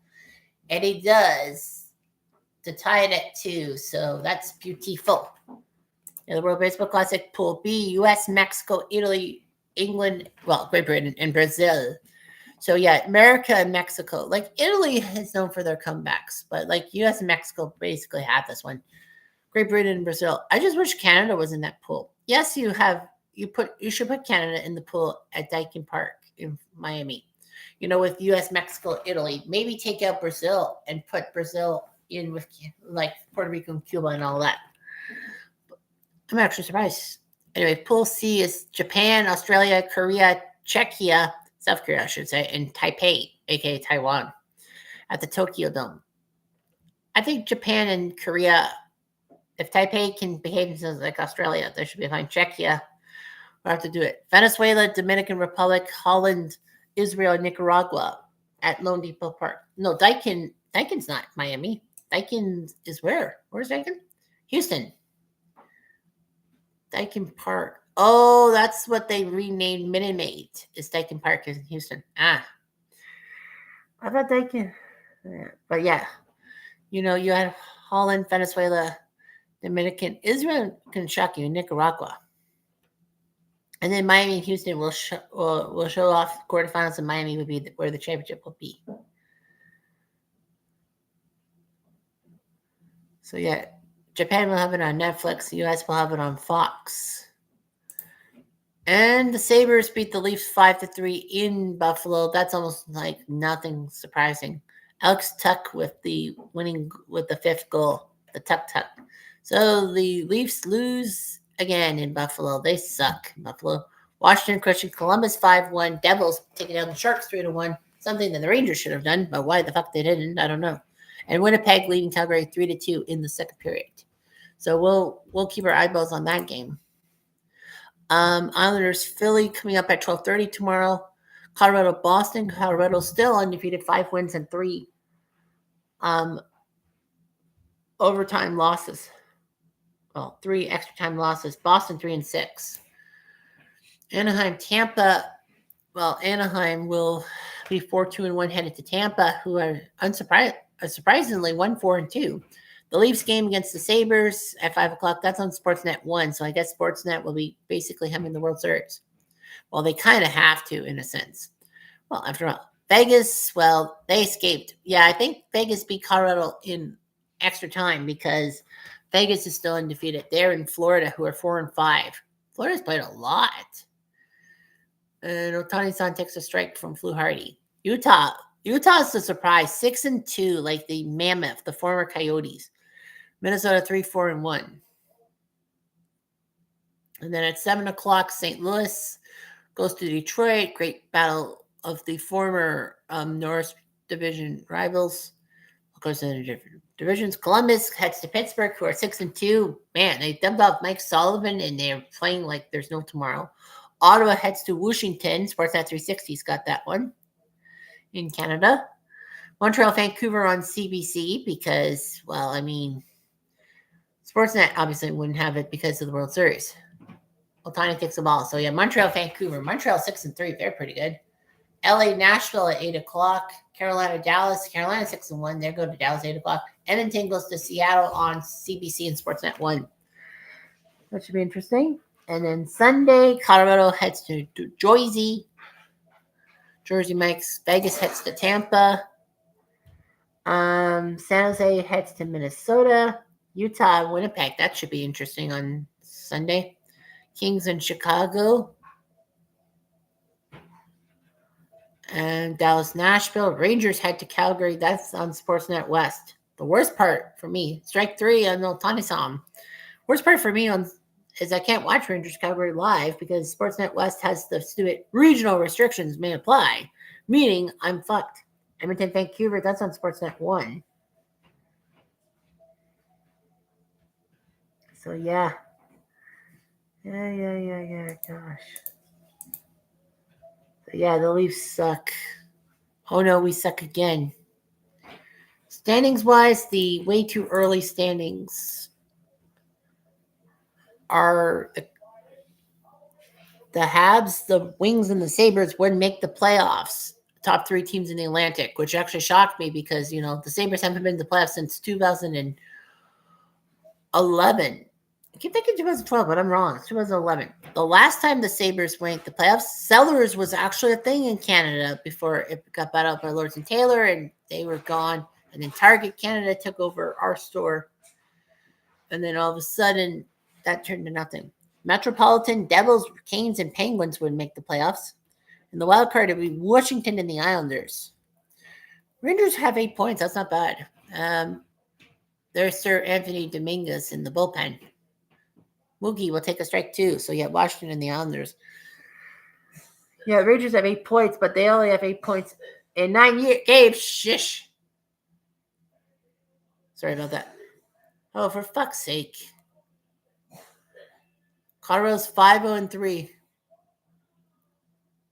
Bats with a single. Colorado, Utah, and Winnipeg in the Central. The Pacific, Vegas, Seattle, and Anaheim would make the playoffs. Man, Utah, their second year after leaving Arizona, would make the playoffs. Yeah, Winnipeg. So Winnipeg would be, right now, Montreal and Winnipeg and Edmonton, that's the second wild card, would make the playoffs. Chicago, first in the wild card. So the way too early thing is only 3 Canadian teams. Edmonton, Winnipeg, and Montreal would make the playoffs. Freeman did not swing on that one. Yeah, but those are the way too early. Calgary 1-6-1. That's shocking. Sharks 4 points. Well, that's nothing new. And of course, it'd be the Rangers. In the East, Tampa's the worst with Boston and Columbus trembling. But that's only like They really too early. Jets 3-2. Gabe Velarde. I can't think he was a Kitchener Ranger, but he's not. Michael Backlund made it 3-2 for Calgary. So, yep. I know the Leafs lost. Freeman, that's a foul tip, I believe. Yeah, obviously, because they would have been like, oh, he's going to first base. He's not going to first base. Yeah, it nicked off the bat. They made the right call. So anyway, 1 hour 45 into the stream, and it's 2-2. Dodgers scored a pair of runs early, and then Farshaw went deep in the bottom of the fourth. Pitch in the way. Freeman, foul. Of course, Freeman, the reigning World Series MVP, and Canada had some great moments and all that. You know, you had the Stanley Cup MVP being Canadian. You had the Finals MVP being Canadian, Shea Gregers or Alexander, and then you had the winner of the World Series MVP being Canadian, Freddie Freeman. I wish the NFL World Series MVP was Canadian and all that. Mark Rippon is the only Canadian to do so. Yeah, that's right. Rippon was the MVP in 92, right? And Mark Rippon was from Alberta. People forget it. Rippon was Canadian. The 1-2. Freeman fouls it off again. Fluharty's thrown 15 pitches in this game. This inning. So Trey Yosavich becoming the second youngest starter in World Series history in a game, game one. Yeah, in a game one. And that was Ralph Branca in 1947 being the only one younger. I actually shocked. I thought Fernando was, but Fernando didn't pitch game one against the Yankees. He pitched game 3 because he had that 140 pitch complete game victory. And most people would be like, well, Fernando should have been taken out after like 5 or 6 innings with the Yankees getting hits off him. And then Lasorda stuck with him. Freeman. That's the right center field. It looked like it was going to be a big hit, but Farshaw knew best. 2 down. Yeah, the camera angle. Thought I was, oh man. Well, Freddie Freeman hitting a home run in Canada. Well, they're going to take Fluharty out before they face Smith. He throws 17 pitches in 2/3 of an inning. He does get 2 key outs, but the fact of the matter is that they've got to try something different. And Sir Anthony is coming to the bump. The former Houston Astro. I'm sorry, not Houston Astro. Philadelphia Philly, who played against the Astros in the World Series in 2022. Yeah. They've been showing lots of Toronto Blue Jay commercials for obvious reasons. So, I don't know. Should be like 9:50. You shouldn't be eating this stuff. You should be like, whatever. Kind of sure.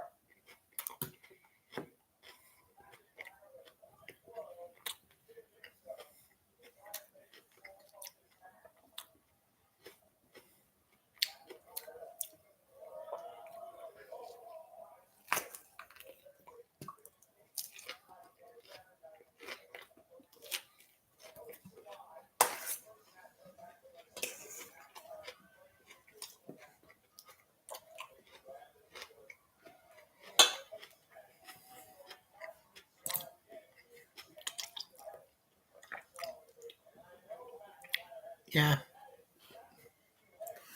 Anything is possible. So, yeah. Blue Jays. Of course, this is big.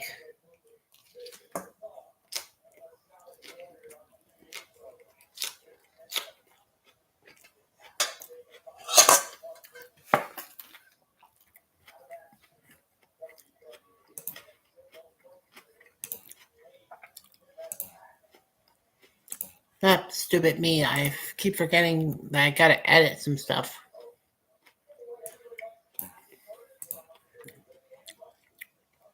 And then I forget to, connect to make sure I'm editing right. Sir Anthony Dominguez is on the bump. Obviously, because I'm doing the 3-hour stream and I'm going to bed afterwards, in a sense, I can't really do a few things. I do cheat in a sense that I watch like I truly like at 10 o'clock at night. I do like my Sega Genesis, like my Sega emulator stuff because I can kind of do it. I don't need my plus. Oh, play ball the right, easy play. Yes, sir. Took in the straw, makes the catch, and 2-2 after 4.5. It is an official game now. Although you must say we're in a dome, so the weather's not going to matter. It may not matter, but sometimes it does. So anyway, you do what you can. Of course, they're showing the Rogers commercials with Keanu Reeves being the main figure.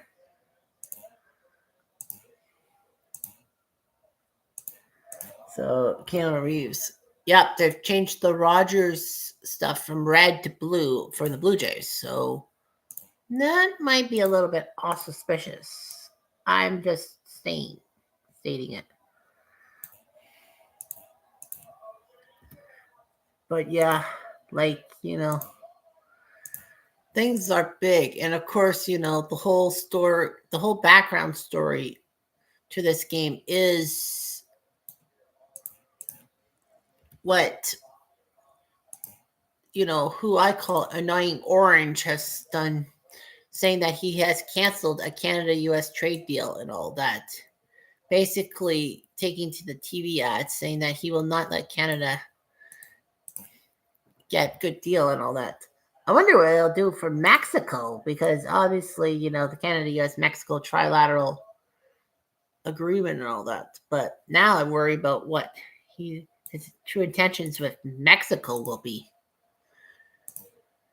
So, like, he's just playing Canada like a fucking fiddle, which kind of I hate and all that because if you're gonna be so pious, that's what you should have done.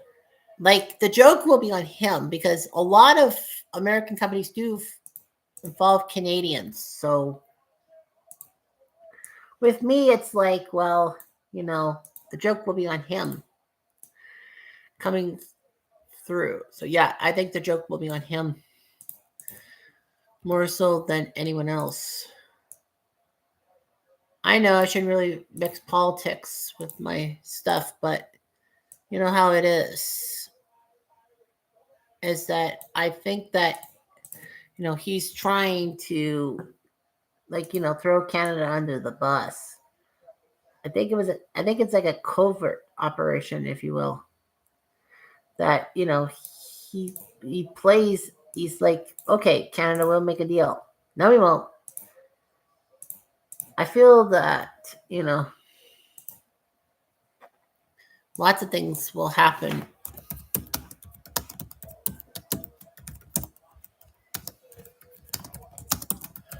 So, like, like I said, I don't really want to get into politics and all that, but I mean,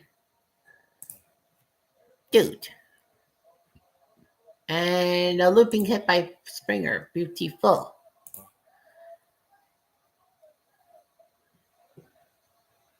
I have a physical Sega Genesis. Don't have time or patience. Well, yeah, like my buddy Bill has a physical Sega. I mean Super Nintendo. So like I like so. If you're trying to figure out what 47 sticky, you should Nobel Prize is successful. Canadians are not really. Canadians don't have a.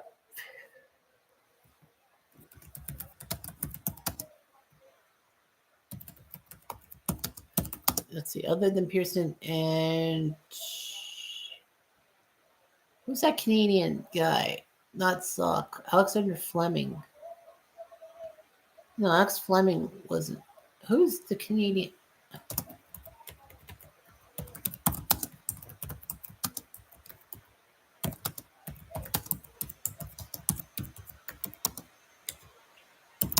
So yeah, so Canada doesn't really have a lot of level of success in the first place. Here's hot dog man David Schneider.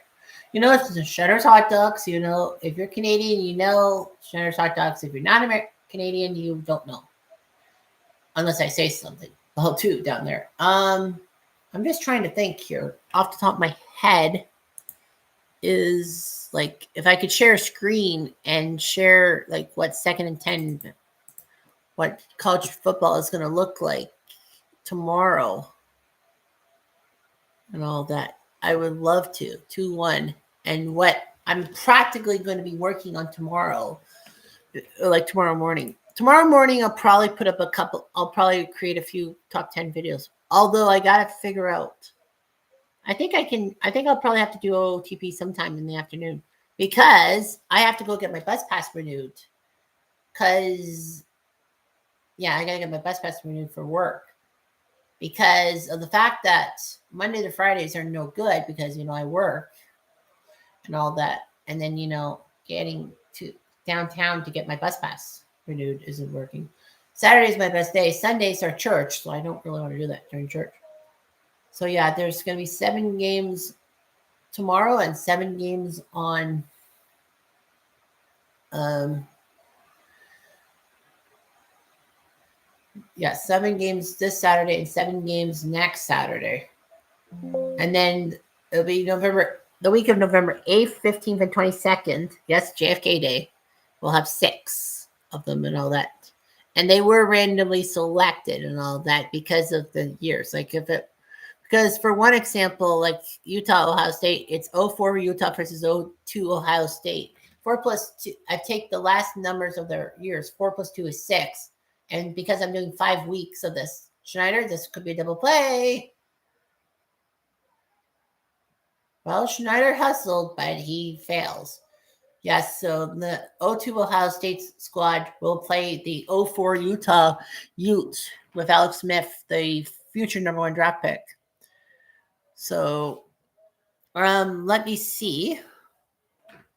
I'm gonna have to gauge this with my cell phone to see the stream and all that. So, bear with me, of course.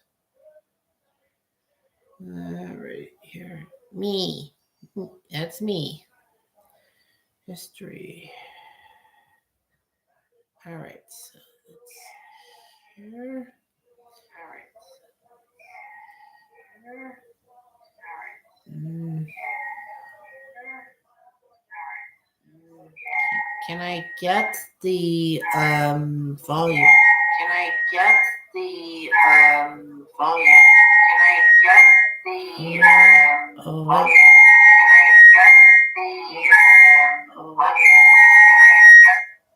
All right, so I just turned off my volume and all that. So let's see if I can do this. Ground ball by Guerrero to first. So that's 3 outs. So 2-2 after 5. Let me see if I can share screen. Here. Oh. Window. All right, let's see here.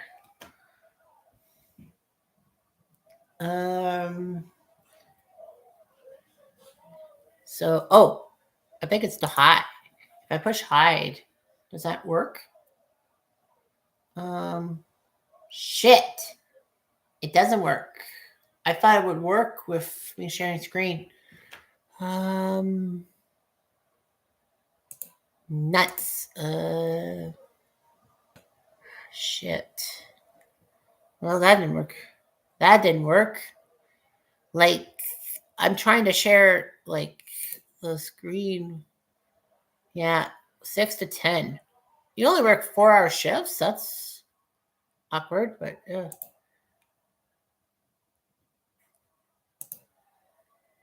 So,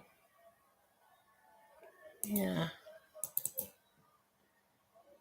Yeah, that's kind of awkward. And, like, it's not working. I guess it doesn't like to share all that.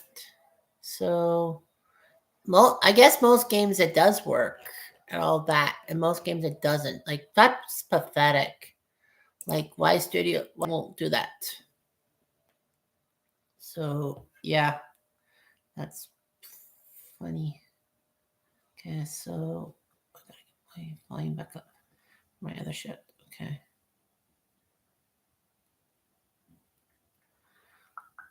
Colin, TJ, I cry like a bitch. Shut it.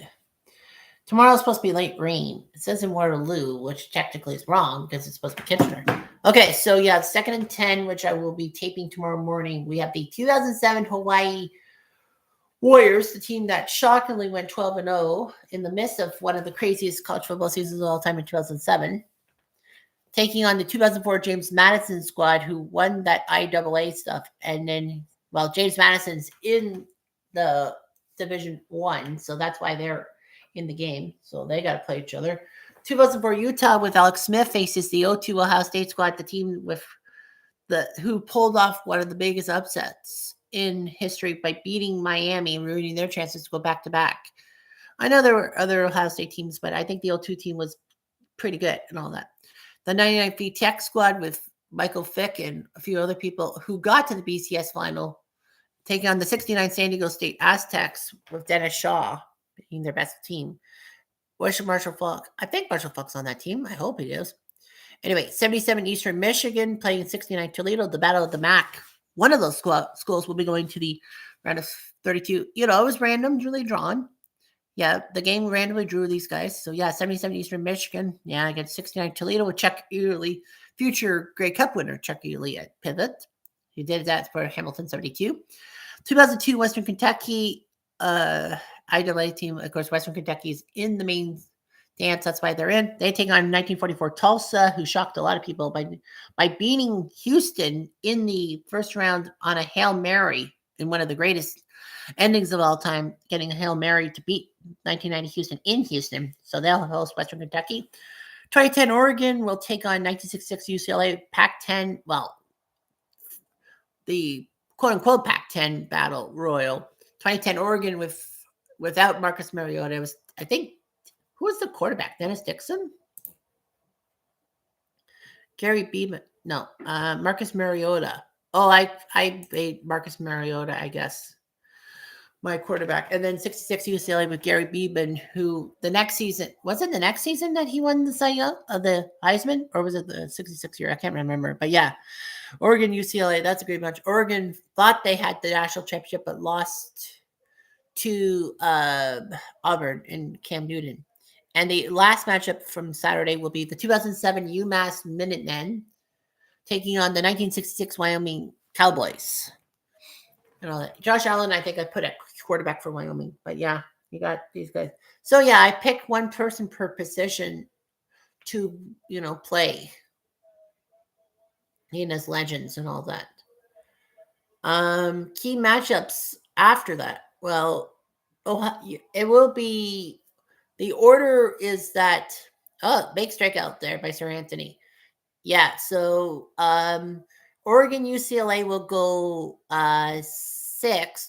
Utah, Ohio State will go 7th and last on Saturday. So that's the main event is Utah, Ohio State. And then, of course, everything will be based off of home sweet home, like where states are. And then November 1st, big battle between Pitt and Clemson. Both Pitt and Clemson bring their 81 squads. With, Dan Marino for Pittsburgh against the 81 Clemson squad that were the national champs, which were the best Clemson squad for 3 decades. Texas and Michigan got drawn against each other in Michigan. The 2005 squad, Vince Young, 4th and 5 against the 97 Michigan squad with Charlie Woodson producing and Michigan winning their second last. Well, that was the last national title until just a few years ago. So yeah, Texas and Michigan got drawn against each other. Bad luck. Let's see, any other features? Oklahoma and Illinois. Well, the 56 Oklahoma squad that, part of Oklahoma that won 47 consecutive games, they take on 07 Illinois, who shocked Ohio State. Sorry, Tim. But yeah, Illinois shocking Ohio State and seemingly ruining Ohio State's chances at the BCS title game in that 2007 season. It's like Arkansas going to LSU, winning that game in triple overtime and seemingly ruining LSU's chances to make the national championship. But, somehow they made it because that season was just that nuts. Ole Miss plays LSU November 8th as well. That's a big one. The 1960 squad with Jake Gibbs at pivot against the 58 squad with Billy Cannon year before his Heisman Trophy win. The Four Horsemen of Notre Dame, the 1924 squad, will go to Georgia to take on Herschel Walker in the 1980 Bulldogs. Run, Lindsay, run. Oklahoma State, Maryland on November 15th. That's a big one, too, because Maryland 53 squad, Bernie Filoni, future CFL icon against Oklahoma State. Fresno's going to play Nevada. That's going to be a good Big West battle, if you will. Penn State, the 69 Penn State squad, also on November 15th. They play Virginia, the 1990 Virginia Cavaliers, who were in the conversation to be national champs. 861 Bama takes on 84 BYU, the team that should have been stripped of their natty because you know how brutal it is. And also, 94 Colorado's got to face 91 Washington in Washington. That should be big. Cordell versus the Huskies. So, yeah, that's the schedule and all that. The Colt Brandon team. I think it was, wasn't it? Colt Brandon? No, I don't know. Marshall Falk would be, yeah. OSU. I got reamed by LSU. Yeah, 2000. It was 2007. It had to be it is 2007 because obviously that was the crazy year that OSU should have been kicked out after losing to freaking, like I said, they lost to Illinois on home turf and they should have been kicked out of the BCS, like Arkansas doing it to LSU, but freaking LSU won. Yeah, don't cross U.S. roads. Yeah, watching Silch. Winnipeg's now up 4-2. They scored a fourth goal. Iafallo scoring. So it's Battle of Canada and Winnipeg's winning 4-2. So yeah, gonna be creating some videos and all that.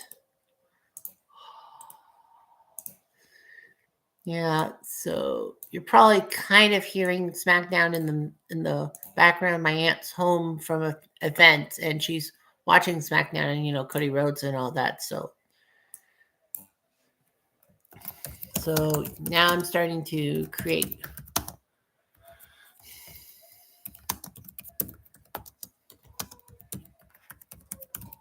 So yeah, I played through a lot of Stone Cold seasons. I played through the 83-84 Oilers, trying to get them metaphorically to take out the drive for 5 for the New York Islanders and all that. Obviously, I know what happens. I'm not going to tell you that. I kind of started taping 1991 and doing the Penguins for the PC, Stone Cold Hockey PC. So yeah, the Penguins to see if Mario Lemieux getting Mario Lemieux would have won the title for Pittsburgh in 1991. See if they could do it in video game form. Yeah, I really don't have too much up my sleeve for sports and all that. Like, there might be a few, like, top 10s I might do. I think I'm going to probably do the top 10 worst NHL teams and the top 10 emotional Toronto Jays moments. I mean, I don't know. Yeah, I'll probably do a few NHL top 10s and all that. So, yeah, that's just how things go in the Wild Wild West and all that. So, yeah. Yeah, I'm going to play WWE Champions and all that. Well, I can play WWE Champions on my phone and, talk to the group. Because WWE Champions, I don't have the background noise and all that. Like, it's actually an ad-free game and all that, which you rarely see. Yeah, the Dodgers had one in the second, one in the third, but Toronto with the 2-run homer by Farshall ties it up at 2, and Snell's still in the bump. I'm actually surprised. I'm actually surprised. Because honestly, I would have taken Snell out for his high pitch count. I know it's 2-2, but they took out E. Savage. And that's a ball. Bichette did not turn cheek with the ball.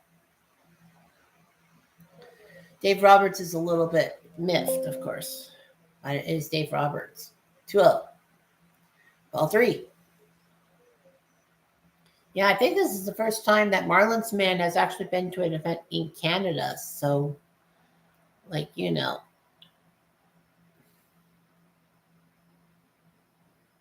I need to tap to edit the lineup. Naomi's my main squeeze to fill the glow, so 14-7 and a strike there. Yeah, I know because.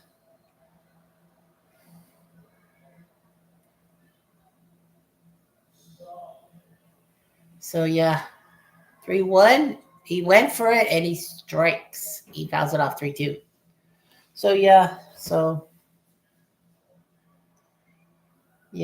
yeah, WWE champions. You gotta love that game because you could actually get. Oh, I got an action. I got action. I got action. Let's see here. Frick. Yeah, my partner. Yeah, he actually did me a favor. He got the easy one. Yeah, he gave me the easier one because there's like one or two beatable people out of four. The Chelsea. Actually, no. My highest women's 20,000, so I got a couple of women at 20,000. So yeah. So Bichette get there's Kirk. Well, Bichette's taken out. I think they just basically said after 6 innings. That's a hit for Kirk. And IKF kind of for Lefa is now pinch running. Smart move, I think, to put him in the lineup. Bichette, because it's in the 6th inning and you need the runs. So I think Snell kind of knows he's going to be, the bullpen. Emmett Sheehan. So you're the 6th worst Dodgers bullpen in history. Why do they say the 6th worst Dodgers bullpen? It doesn't make sense. They're obviously getting the pitching coach out there to try to calm Blake down. So the pitcher's mound visit and all that.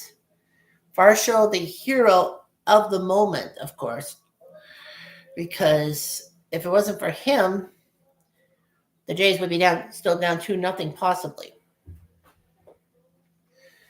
Big day for Dalton Varsho, named after his father, Gary Varsho's teammate, Darren Dalton. I'm saying 106 decibels in the dome. Well, the noise will be bigger because of the fact that we're in a dome stadium. Yeah, so I think I'm probably going to do a couple of hockey top 10s and create a few. Varsho, that's his 3rd postseason home run, the one to center. So that's got to be something here. 2-2. Here's your chart. Runners on 1st and 2nd. IKF, I kind of feel Lefa is running for Bichette. Well, Bichette's not really a fast runner. Well, he is coming off injury, so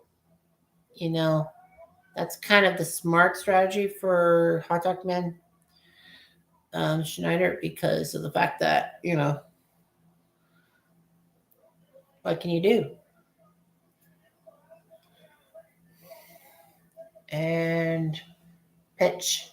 Varsho. Nope. That was outside. Kind of inside at him, but that did not hit the strike zone. 2-0. So that didn't work.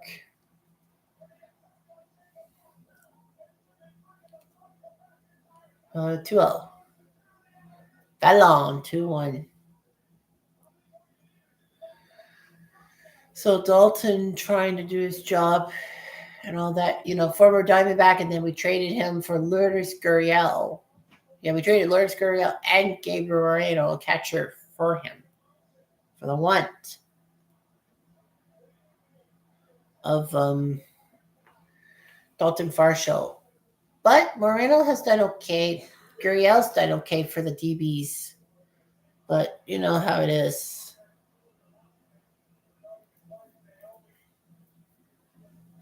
Okay. 2-2. Foul.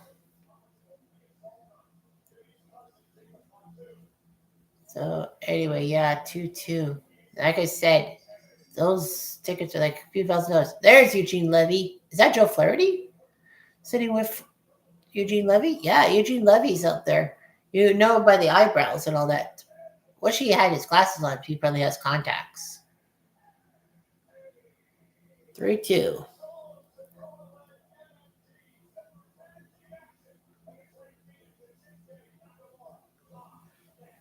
So a payoff to Varsho. Runners obviously won't go because there's no outs. So it could be a strike him out, throw him out, double play, the worst possible time. Varsho will foul it off. That would have been a strike as is. You see how things can go so fast, go and so smoothly. All that. Now this will be pitch number 99.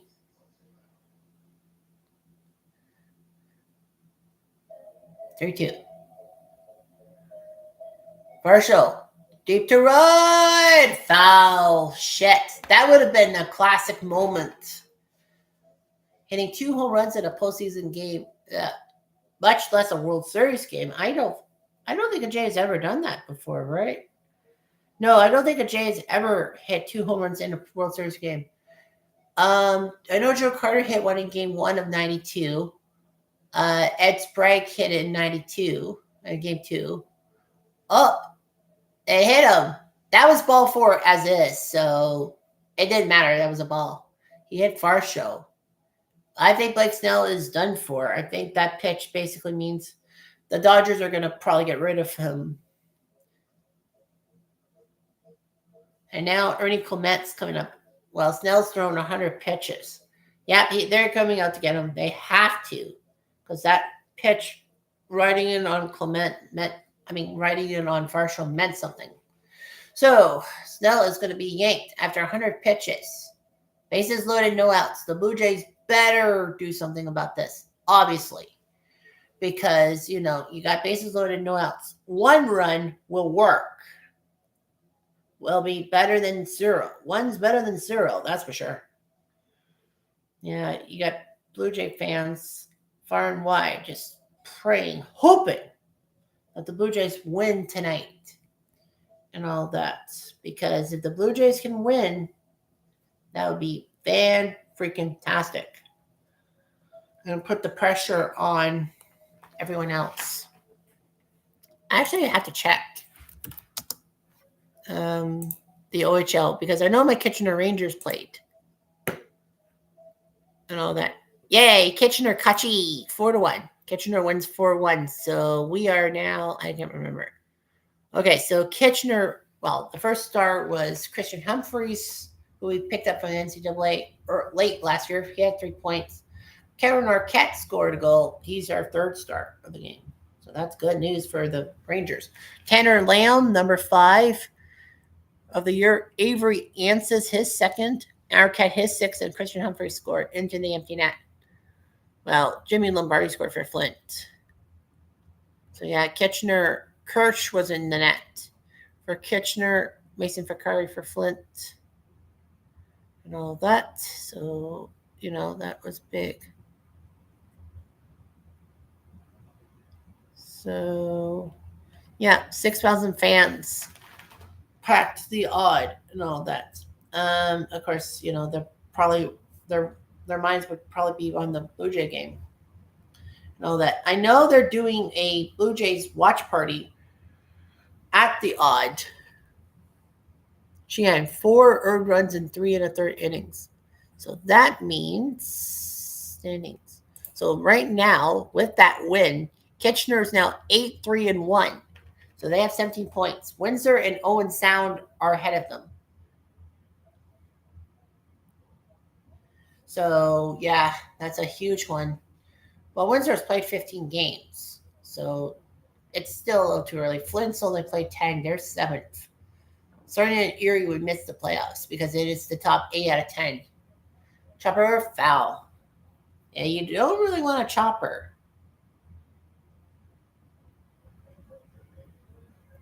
And you really don't want a chopper because they'll definitely go home with that one. Clement, he had a single. So let's see what ends up happening.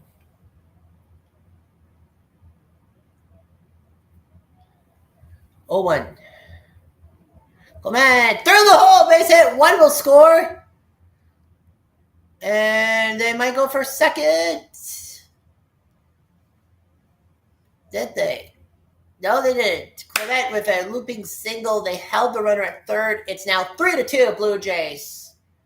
Well, that's it. I told you, bases loaded with no outs. You got to score at least one, and that's what he did. That's one, baby. That is one. Well, he got the bat on the ball and sliced it. So yeah, Kitchener would be third. They would play Guelph or 5-5-2. And oddly enough, Kitchener and Guelph are fighting tooth and nail for the Memorial Cup coming to the OHL in 2027. So that's big. That is really big. David Lucas is going to come in to pinch hit for Straw. So yeah, he did decently in the playoffs. Well, that's a why not? Yeah, Dave Roberts is at a loss in a sense. But remember the new Major League rules for pitching. Chien has to throw the 3 batters before he can be replaced. That's the rule because they said that, they didn't want postseason games. Well, Lucas has 3 doubles and 7 RBIs in his regular season. Guy played 10 years in the minors before finally getting a chance to hit in the majors. So, yeah, that's just pure bullcrap, but it happened. 0-1 to Lucas.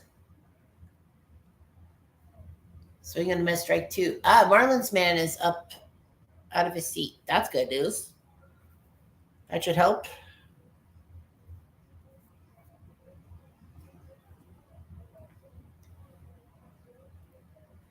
So that's what happens. The 0-2 foul down the first base line. That's actually pretty good. Why I say that's pretty good is because that means that in essence, the double play is taken out of the system. You can't get the double play. Well, 0-2. No, you ain't chasing, butts. You ain't chasing.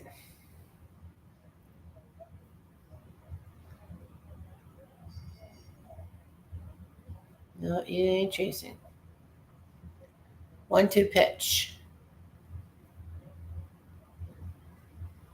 Nope. Almost hit him. That would have been a movement. Yeah, Brantford's undefeated in the OHL. That's big. Yeah, there's no Ohio teams in the OHL. Oh, just got back to the restaurant. My friend could not stay up later. 2-2. Fouls it off.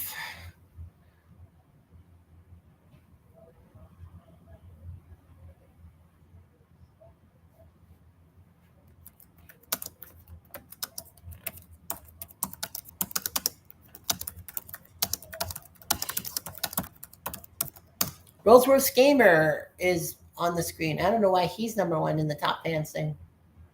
But anyway, yeah, payoff coming up to Lucas.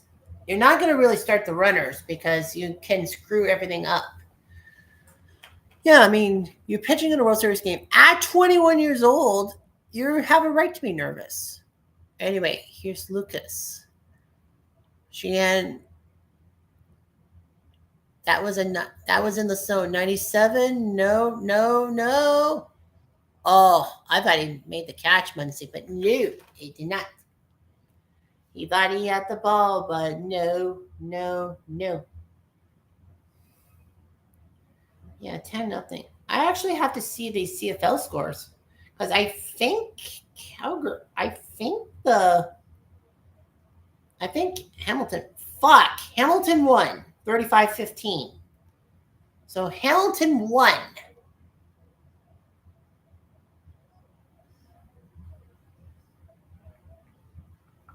Yeah, Hamilton. Wow, ball 4. The unconventional bases loaded RBI. He's using pacing in the dugout right off the bat, but look. He's a rookie. I mean, okay, fine, but if it was like a 5-year veteran, I get it. But like, he's 21. He's a rookie. Dude was pitching A ball to start the season, like in low A's, and then high A's, then double A, triple A, and the MLB in September. And then all of a sudden, he becomes the number 2 starter for the Blue Jays in the postseason. And had that great game against the Yankees. I'm sorry, but that's the way it goes. 0-1 pitch from Sheehan. Fouls it off. Remember, he has to throw the 3 batters. Get the no experience, but you look at St. like you do. You can be nervous and not look like you're going to have a breakdown. Low. Oh, yeah. Well, I'm going to be Canadian. I'm going to be Canadian and be civilized and not not comment further on your comment, your stuff. Oof. He almost went, but they did not go on. So, like, you know, let's just say that the team that you support are not in the final, and we are. Give it S. That's through the hole. One will score for sure. And no, Blue Jays are smart, so they keep the line moving. It's 5-2. This is brutal, but yeah, that is big. That is really big. Yeah, be nice, as in, yeah. I'm just saying that your team is not in the final. If you guys were in the final against the Dodgers, then things would be different because you guys are in. I'm technically still a Jays fan. Well, you cheer for the Yankees. Like, there's nothing wrong with it. I'm not really saying, oh, you're a Yankee fan, boo-hoo. I'm just saying that, Yankees, Dodgers, if the Yankees had got to the finals this year, they would have had home field, and maybe things would change this year. Other than last year, because obviously, the Dodgers had home field and all that.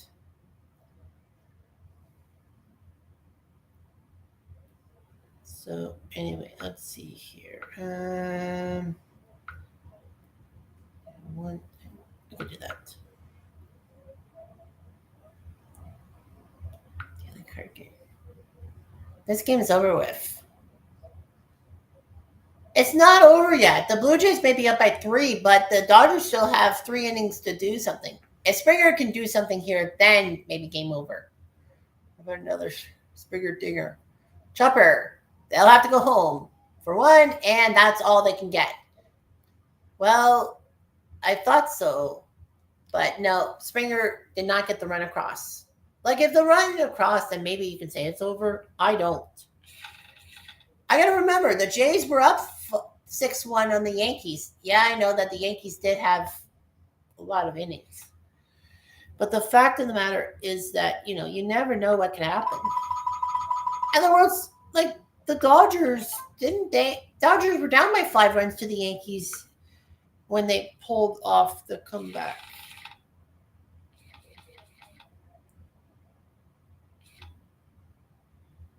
Yeah, that's the thing. 2 power-ups, okay. So, well, because he's thrown 3 batters, they have to get rid of Sheehan. So he's gone. So that's kind of a given. All right, so I'm going to deafen because we're going to be at a pitching change. I'm deafening for a little.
All right, so Addy Barger up. The Honey Barger is up. He's had a few home runs. Yeah, he's played right third base and right field. And now Banda. I was gonna say Banda from Seinfeld. No, that's Bania. Bania. It's Banda. Of course it would be. So yeah, just nerve wracking. What is that fan doing? He's like picking his nose. Barger. Way away. 2-1. So Jays are up 5-2. Yeah. Somebody gave me a message on Facebook Messenger, saying that the Blue Jays have 5 runs on the Dodgers. The Brewers only had 4 runs in the 4-game LCS loss. Barger swings the ball. There's no fucking way! Take it back! One. Grand slam. La la la la la la la la la la la la la la. Honey Barger. Honey, da da da da da, oh, sugar, da da da da da. You are my candy girl, and the home run jacket fits. Yeah, I did not see that coming. Addy Barger off the freaking bench on the board, 9-2. Holy Saint Laurent! Are you kidding me? Are you freaking kidding me? Yeah, break out the rye bread and mustard, Grandma. It is Grand Salami time. If it was a Seattle reference, I would say it, but because it's a Toronto reference, I have to say goodbye to that one. Grand Salami. Poof. You hope the Jays don't use up all the runs tonight. Well, I don't know. I know Yamamoto actually is a pretty good pitcher too, so you know that. Yeah, so yeah, they don't use up the runs. Yeah, I know. Well, you know, Jays are up 9-2.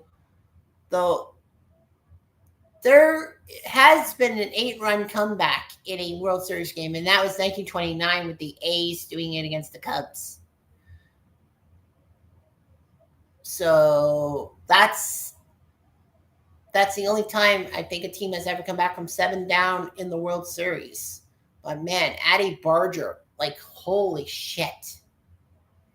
Vladdy will take the first pitch. Eddie will dunk one in the center field, and they'll play it perfectly on the hop. Vladdy, what are you doing? He was playing it on the hop. I mean, he was playing it on the hop. The hop. Hop the pop. I mean, yeah, I didn't expect that. You would think that maybe Vladdy would be the one with the grand slam. Okay, so the 2-hitter is, yeah, that was Schneider. But yeah, can't believe it. It's 9-2 for the Blue Jays. I think the Dodgers scored 9 runs in one game last World Series, right? Because I'm thinking, well, yeah, they scored like 12, didn't they?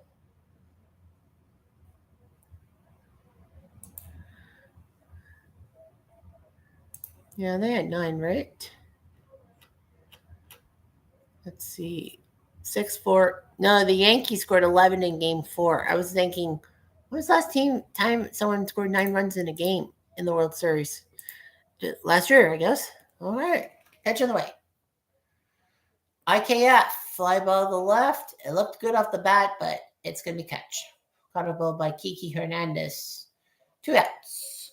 So it's 9-2. So it looks pretty good for the Blue Jays. Like I didn't think that would be a grand slam, a postseason grand slam at that. And, you know, the crazy reactions from the Blue Jay fans. It's 9-2. Like, yeah. Like they shouldn't have given up all those runs. I mean, I hope Toronto just didn't waste all their talents. That's probably going to be the end of, like, Banda probably might not pitch. Sheehan might not be pitching. You know, like the Dodgers would probably know who their bullpen goofballs are and all that. But what else? That's a good drive to center field, back and say goodbye. That one. And row. I think this is over now. It's 11-2. Holy shit.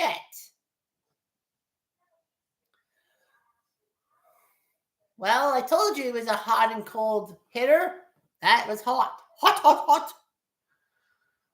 Or as I say in Mexico, adios a pelota. I can't roll my L's and R's, but holy crap, it's 11-2. Did that fan catch it in his beer cup? They're taking a picture. The guy who caught the ball is taking a ball in the beer cup. Was it really in the beer cup? That is like, holy crap. Varsho pops it up. Well, that's okay, because you know what? A sixth inning for the Blue Jays. I can't believe it. It's now 11-2. Holy smokes. Eddie Barger and Alejandro going DB2. What can you do? You can smile. That's what you can do.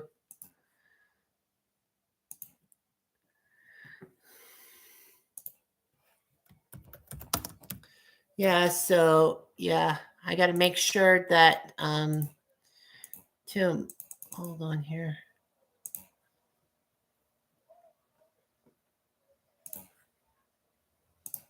I'm deafening for right now.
Hey. Wow. Man. Icon. British icon. Yeah. The British icon. Marty Can, 5 hours away from us on the other side of the ocean. It's 3:41 a.m., I think. Unless daylight savings time messed me up. It's 5 hours across, right? So if I'm correct, it's 3:41 a.m. on Saturday overseas and all that. Edmund is at the plate. It's 11-2. Braden Fisher's coming in. Pitch. Well, another ball. 3 balls. That's right. Yay. I got it right. So yeah, the Blue Jays are now up 11-2. So that's a hard pressed thing. I didn't believe it. Well, oops.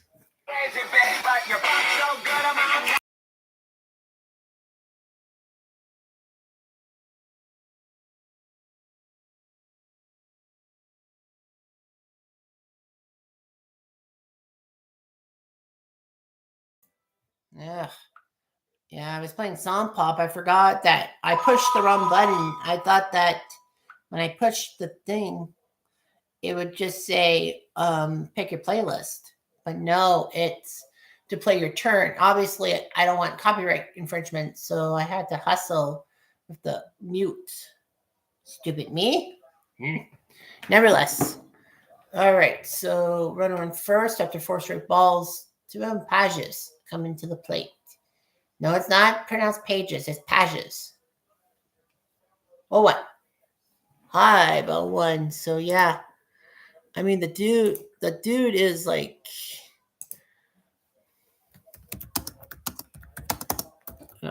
Did we get a? Let's see. Did we get a sweep?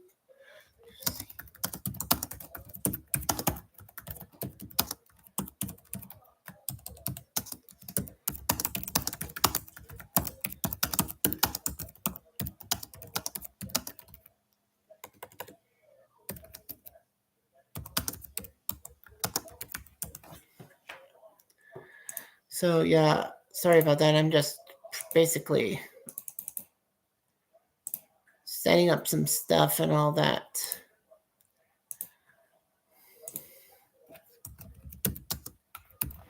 Yeah, I forgot that I have to create some stuff. So, all right, got my stuff. They're all up. No restrictions. Thank goodness for that. No restrictions here. Fantastic. So, all right. Winnipeg looks like they're going to take care of Calgary. Calgary does have the net empty. Blake Coleman made it 4-3, so that's big. And now, well, you got Pages out, and now you got Otani-san. Now the question is, do you like? For me, it's like, do you empty your bench? All that for the Jays, you have a 9-run lead. Bassett Hound is on the bump, so my guess is that the Blue Jays will go with Gosman for game 2, Bieber for game 3, and Scherzer for game 4. Bassett will be probably your bullpen. Yeah. Otani, that's a little bit of it being a ham and all that. With the pitch being that high, you don't need to stretch your neck like that, boss. Yeah, Chris Bassett, decent starter, but, he got hurt at the worst possible time. And Trey Yusevich is basically in. And Jose Barrios, I think, is gone from contention. Like, he's not on the roster for the World Series. Yeah, Barrios was doing well pitching. Otani's got a 1-2, and he has the disengagement. He better be careful because one more batter disengagement. Guess what? That's strike 3.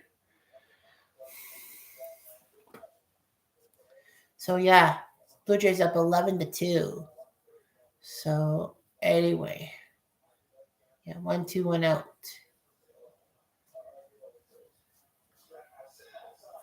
Otani foul. Big foul there. Otani and everything else. Yeah, 11-2 Blue Jays. Man, a 9 runs. If the lead holds, that does mean it will tie the Blue Jays record for biggest margin of victory in a postseason game. Oh, yeah. Otani-san, home run des. Otani-san des.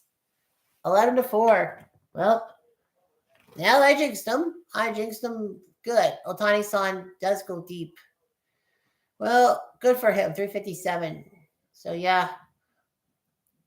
I just had to say those magic words that, if they keep their 9-run lead. There.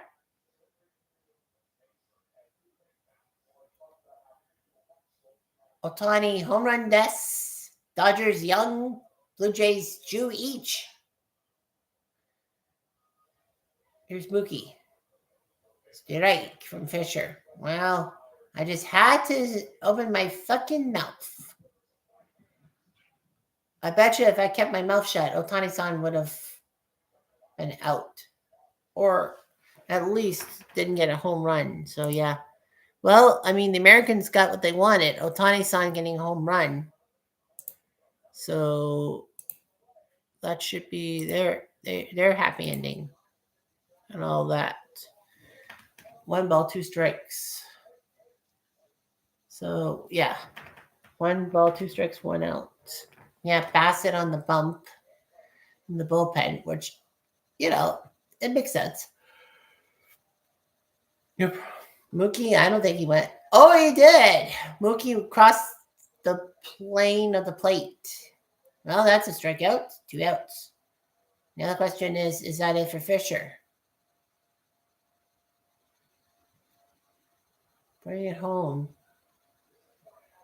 Yeah, the bring it home Rogers thing with stock footage of Joe Carter's home run and George Springer's home run. It should be Batista's.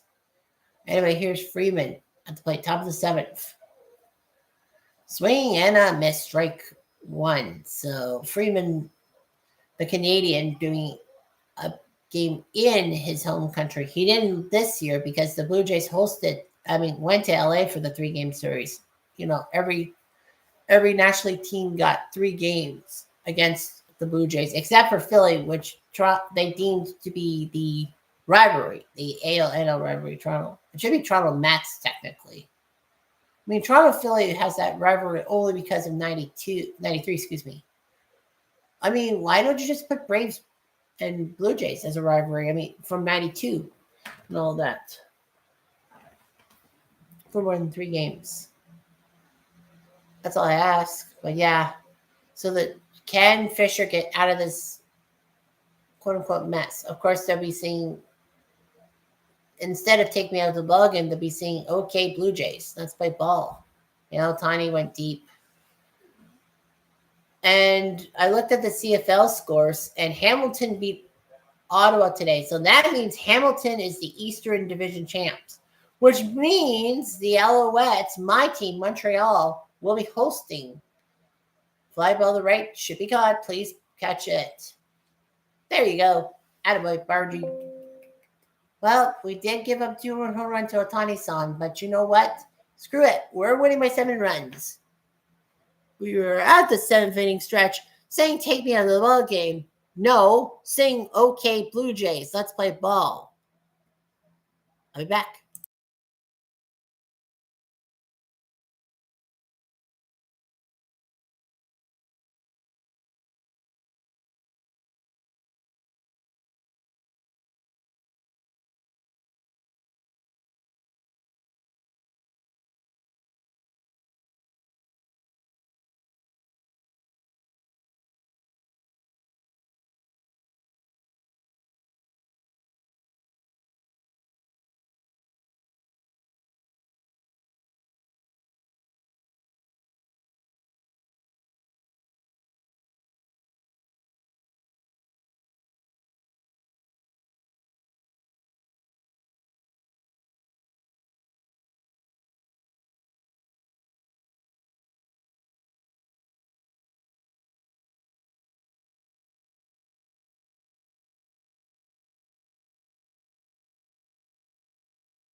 So Robalski is on the bump. Ernie Clement, pair of singles and an RBI. Yeah, can't believe the Jays scored 9 runs in the bottom of the 6th. That's unprecedented. How many times has a team scored 9 runs in an inning in history? Now I know that 29 comeback for the A's against the Cubs, they scored 10 runs in the 8th. And that basically helped the A's win the 1929 World Series against the Cubs. Clement, floater. Oh, he's got it. Patches. Yeah, it's like, well, what's the point? Maybe the Dodgers will yank their starters and put the bench and then say, well, tomorrow's another game. And, yeah. Like for me, tomorrow's going to be eventful because tomorrow I have to go get my bus pass renewed. Probably stop by either at the downtown sports card store or EB Games. They sell baseball cards. Because I'm probably going to do another baseball. I'm probably going to do like baseball cards and all that one these days.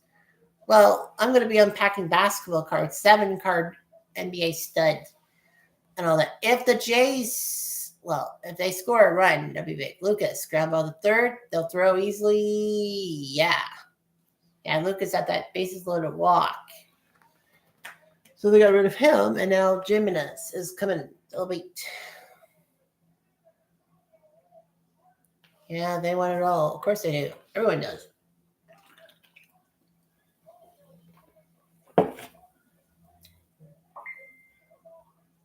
Yeah. Yeah, you know what? I know I have my salad with the hamburgers in it. I think I'm gonna save that for like game 2. Well, I would save it for game 2, but Bill and I probably are gonna be out. So obviously you're not gonna have hamburger patty in a salad and all that. Pitch doesn't count. Or about 3. Looked like he wanted to disengage. So yeah, Blue Jays, guys. Yeah, the free take at 3-0. Yeah, 3 balls, 1 strike. I mean, how can you Phantoms scoring 9 runs in the first inning, in 1 inning in the World Series? Yeah, I don't know how many times that's been done in history. I think it's been done only twice. I like to say twice. Not even the Blue Jays. When they were down 14-9 in that classic 15-14 game, they did score 6 in that inning for comparison. Yeah, 9 runs in 1 inning. I think that is the Blue Jays record. I wonder if Wikipedia is making stats and all that.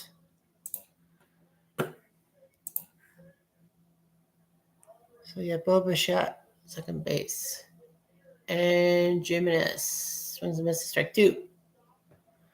Yeah, Voices of Fire singing the anthem performed with Pernell Williams, Cedar Gaston. It's the 3rd highest ever in a World Series game. So Wiki is saying that ground ball 4-3, that's 7 runs. I think we'll probably be putting up some card stuff, but yeah. Okay, well, biggest pulsing innings in MLB history. Well, only 5 times a team has scored 10 runs in a single inning. And all that. So, I'll be talking about that. Yeah, 11 runs for the Dodgers in the 2020 NLCS in Game 3. Yeah, it was like, the Braves looked good, and then the Dodgers put up 11 runs. They actually did score 11 runs, didn't they? No, they scored 10. They gave up 10 runs to the Cardinals in NLDS in the winner-take-all in Game 5. And then the Cardinals took them in 2019. But then they lost to the Nats. Angels Twins, 10 runs in Game 5 at ALCS. Yeah, Kennedy and all that. Yeah, 13-5. Okay. The Twins were up 5-3 trying to force it. Our expert picks. 10 runs, 68 World Series Game 6 in the 3rd inning. Ray Washburn was behind, and then Jerome Northrup's grand slam to make it 8-0. It was 12-0. Okay. Okay, so the 68 Tigers had 10 runs in the inning. Well, I know Jim Northrup had his grand slam, but I did not know that Jim Northrup um, threw. That was the grand slam and all that. So yeah, and that was a 10-run inning. Yeah, 1929 A's did that 10 runs and all that. Like I said, that game 4.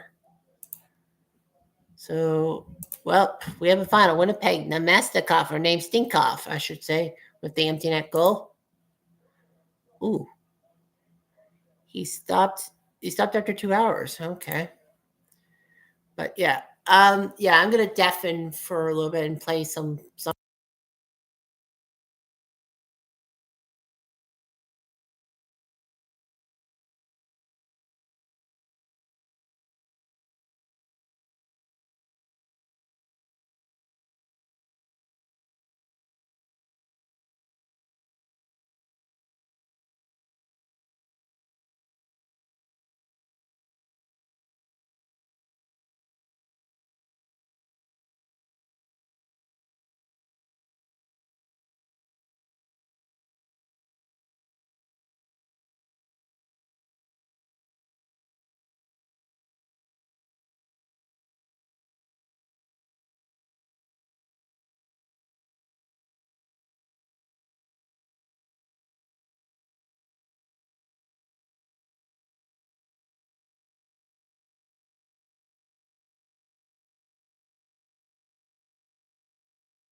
All right, I finished song pop and all that, so I've got that going for me.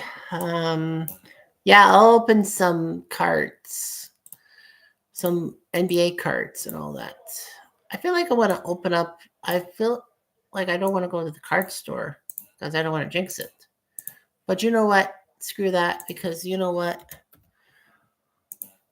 You got to do all the. So yeah, I'm gonna pack it. So I'm gonna unpack some of these cards. The NBA 7. Kind of looks okay. At least they have some stats. Okay, so shitballs. I don't have anyone who can yell the word stop at me. So good luck to all of you. All right. 1, 2. All right. First card. Yank is from the Houston Astros, Yao Ming. Oh. They give a card.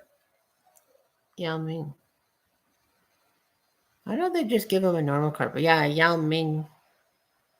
The tribute card to 24-25 Panini of Yao Ming. He only played 486 games. Like the dude didn't play that many games in the NBA and all that.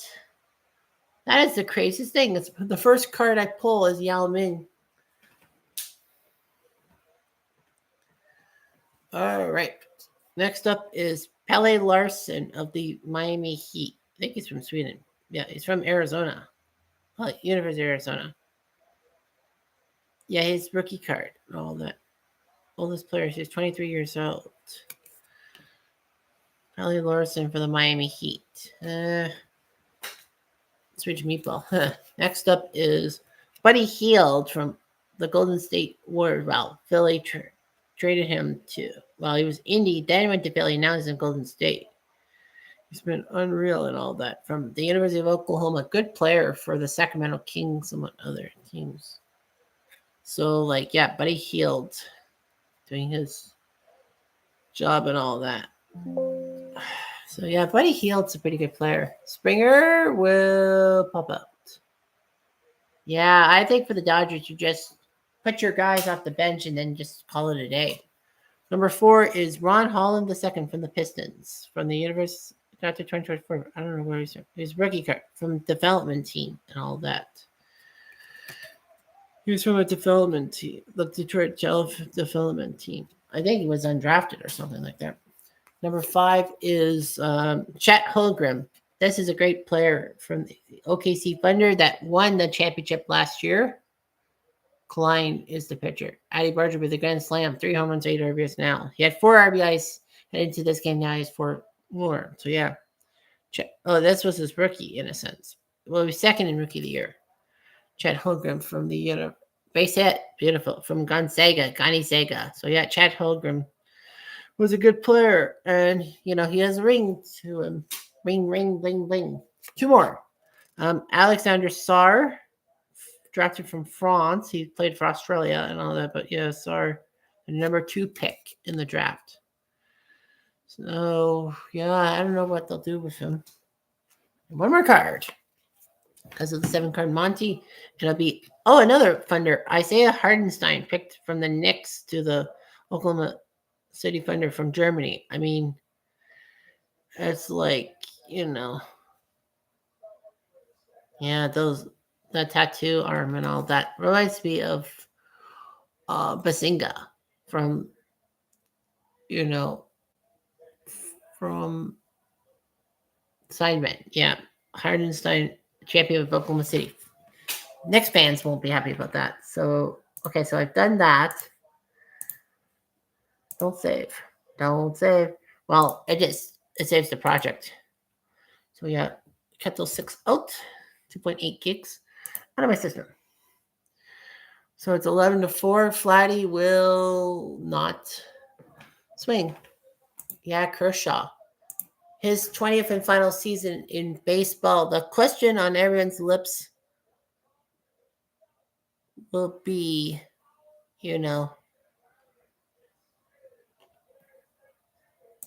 that's the shock. the shock factor is Friday. Is like when will Kershaw play and all that.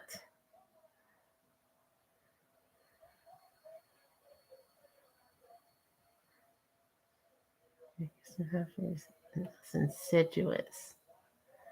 Movie villains.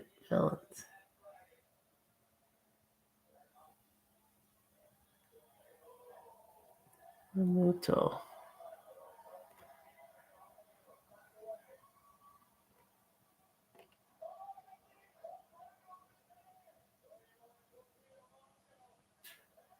Funniest moments in history.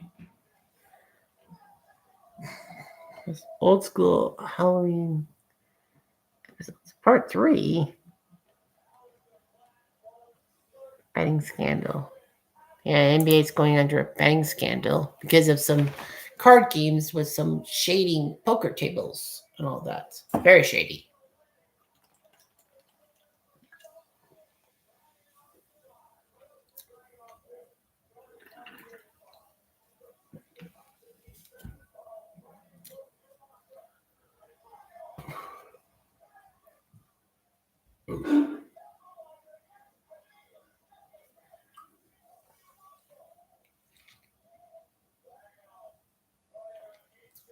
IKF, the left field, that looks like a catch. It is a catch.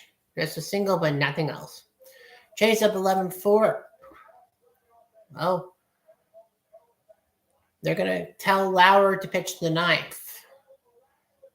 I would probably have seen, will Bassett pitch more innings? I mean, to be truthful, I think they should have just told Bassett pitch the 9th.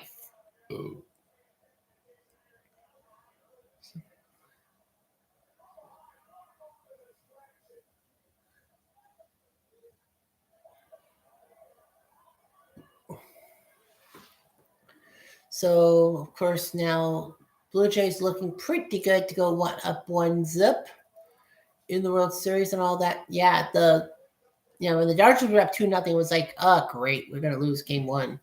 But nope, 11-4. So that's just how it goes. So, yep. The question, of course, is for me is, game 2 probably might not be a stream because of the whole thing with Bill and all that. So anyway, yeah, I don't know how it's going to work out past game 2 and all that. So game 2, my guess is probably not going to happen. But the stream, game 3, 4, 5, well, I know ball hockey will happen, but luckily ball hockey lands on Thursday and does not land on a World Series day. Instacart. Yeah. So that's the big news, of course. Yeah, because it's Friday, Saturday, Sunday's an off day. Monday, Tuesday, Wednesday, 3, 4, 5. And then again, Friday, Saturday.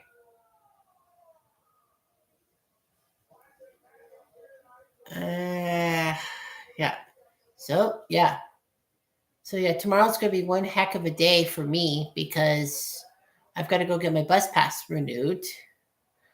And then, I got to go I'm thinking of getting groceries later on tomorrow afternoon because Sunday I actually got invited to the Kitchener Rangers game, but that's at 6:00 against North Bay. So, I saw Kitchener versus North Bay, and I saw Tanner Lamb put up the hat trick last year, but now I'm seeing North Bay for the second straight year. Of course, North Bay plays in the East, and Kitchener plays in the West Conference, and it's Star Wars night. Winfield wants noise. Yep. That fan knows what he's talking about because in 1992, Dave Winfield complained about how the Blue Jay fans were so quiet during games. And then the Blue Jay fans just said, screw it, we're going to be cheering loud and proud and give Dave Winfield something to think about when he makes that comment. Edmund pops up and, he has a chance. He does have a chance. That is a chance. And that's an out. 1 down. for the Blue Jays. Yeah, I was thinking about going to the Spirit Halloween store, like to grab a costume for next Friday for Halloween. The only problem is, of course, is that I can't really do two stores at once because stores have the technical term that you cannot bring any outside items from other stores into your store and all that. Some places will allow it, but some places won't because they're afraid that you're going to stuff the bags and all that. Padgett's 0 for 3. Look at that average, all that. I wonder if the Dodgers have a better center field outfielder. I guess they don't. It's kind of like Calzone, Ken Zone last year, last playoff series against the Mariners, that he was batting terribly and they still had him out. They could have had Victor Robles out there, but no. But no, they didn't want to replace Robles. And then they finally changed a little bit. Yeah, Ken Zone was the DH, and why can't you put Robles or I can't remember that Seattle infielder's name. Kirby, I don't know. Padgett is at 2-1 and flies it to right. One more out for the Blue Jays. This is almost time. Well, Ohtani-san is the last hope for the Dodgers. Man, this will be amazing. The Blue Jays come out on top 11-4 in game 1. Dodger fan, keep sulking. Because you know what? In a sense, I'm glad. Is that Mark Carney? Oh, if that's Mark Carney, our prime minister, I'm surprised how lax security is around him. I don't think it is. Swing and a miss by Ohtani-san. 1 out. Oh, 1 strike, excuse me. Yeah, he had 2-run home run. He's got 6 postseason home runs, including three in game 4 of the LCS. So 4 in his last 2. So obviously, Ohtani can't win the game. They have to pretty much go through the entire lineup to get runs to stick it to the Blue Jays. Dodgers blew a 5-run lead in OTP, but this has to be 7. Ohtani's blinking. Anyway. Yeah. I felt like they were going to intentionally walk him to go to the next guy. I mean, you're thinking you might as well just walk Ohtani and then just get to the next guy. I mean, you just need 1 out and all that. So we'll see what happens. Too high. I figured. Well, that's a 5-pitch walk. Yeah, Trey did well. He didn't get the win because it was 2-2 headed to the 6th when we scored those 9 runs. So he will get a no decision. But at least it's better than a loss. Mookie is going to come to the plate.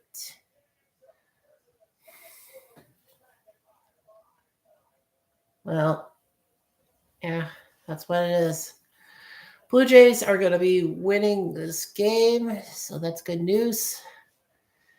Strike top of the zone. Strike 1. Yeah, I forgot to write the note to my fans that I was going to do a game 1 post. Oh, well, that's okay, though. 295, 6 RBIs by Mooks.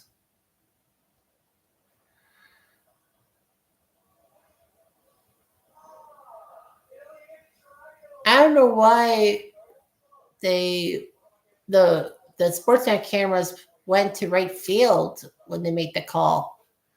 Oops. Oh, did they pick Ohtani-san off to win the game? They're like, well, we have nothing to lose and all that. All you have to, if you can't challenge, right? Yeah. There should be a rule. If you challenge a second time and fail, there should be a penalty. Ohtani. Oh, I think he's out. Yeah, I think.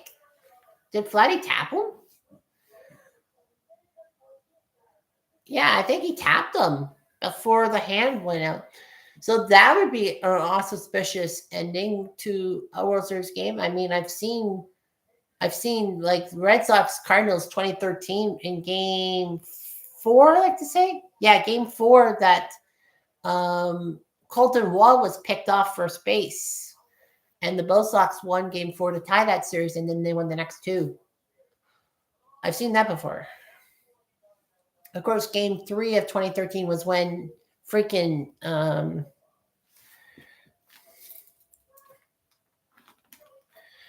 the Red Sox lost to the Cardinals on what they called defensive interference and all of that because he was out. No, it said safe. Well, the Blue Jays just lose their challenge. That's all. It's no like massive punishment. So at least you kind of got that. Yeah. So yeah, Blue Jays looking pretty good, I must say. Was that 30 cards or 35? 30. So yeah, so I got all the cards for games 1 to 4 for basketball. We'll see what happens with Mookie Betts. Oh, 1. Too high, but 1. Yeah, I thought I was like, yay, game's over. I can go to sleep. No, you can't. Yeah, if you're in the Pacific time zone or the Mountain time zone or even the Central time zone, you don't really have to go to bed yet. Unless you're a kid. Popped up, foul. Oh, well, strike 2, 1 and 2. Yeah, Otani-san was going to steal that base. And the Jays wouldn't care because that run doesn't mean anything. Yeah, I think home field advantage was big here. 93. Just hit it low in the zone. Don't have to hit it high unless you want Mookie Betts to swing at the moon for that pitch. Yeah. 11 to 4 for the Blue Jays. I never would have guessed. I definitely would not have guessed. Mookie to left, foul. Someone's going to get a World Series souvenir for that. Which, yeah, like, even Blue Jay fans, I don't think figured that the Jays were going to get to the World Series. If anything, the Jays make the playoffs. But now the Jays, with the very low expectations, led to a World Series berth. 2-2. Popped foul. Yep. So right now it looks like, yeah, like all the experts say Dodgers in 4 or 5. Well, at least the Dodgers can't sweep, obviously. So David has slain Goliath for game 1. There's still 3 more games for sure. Swing and a miss. Blue Jays victory time. Yes. 1 for the good guys. Woohoo. Well, give the Dodgers all the credit in the world. They gave the Blue Jays a scare. But like game 6 and 7, the Blue Jays were down by 2, won the game. I mean, come on. The Blue Jays had the most come from behind wins in the majors for a reason. You can't count us out.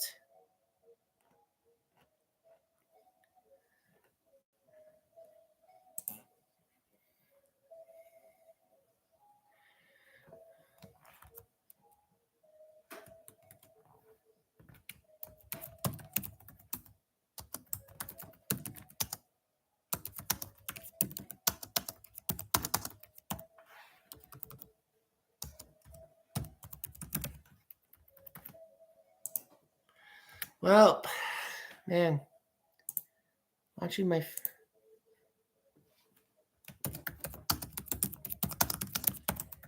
just basically.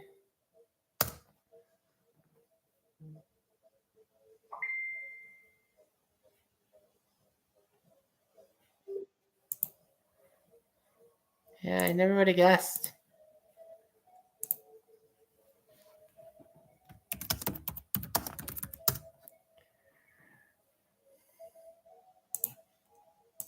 So yeah, a lot of people are like, yeah.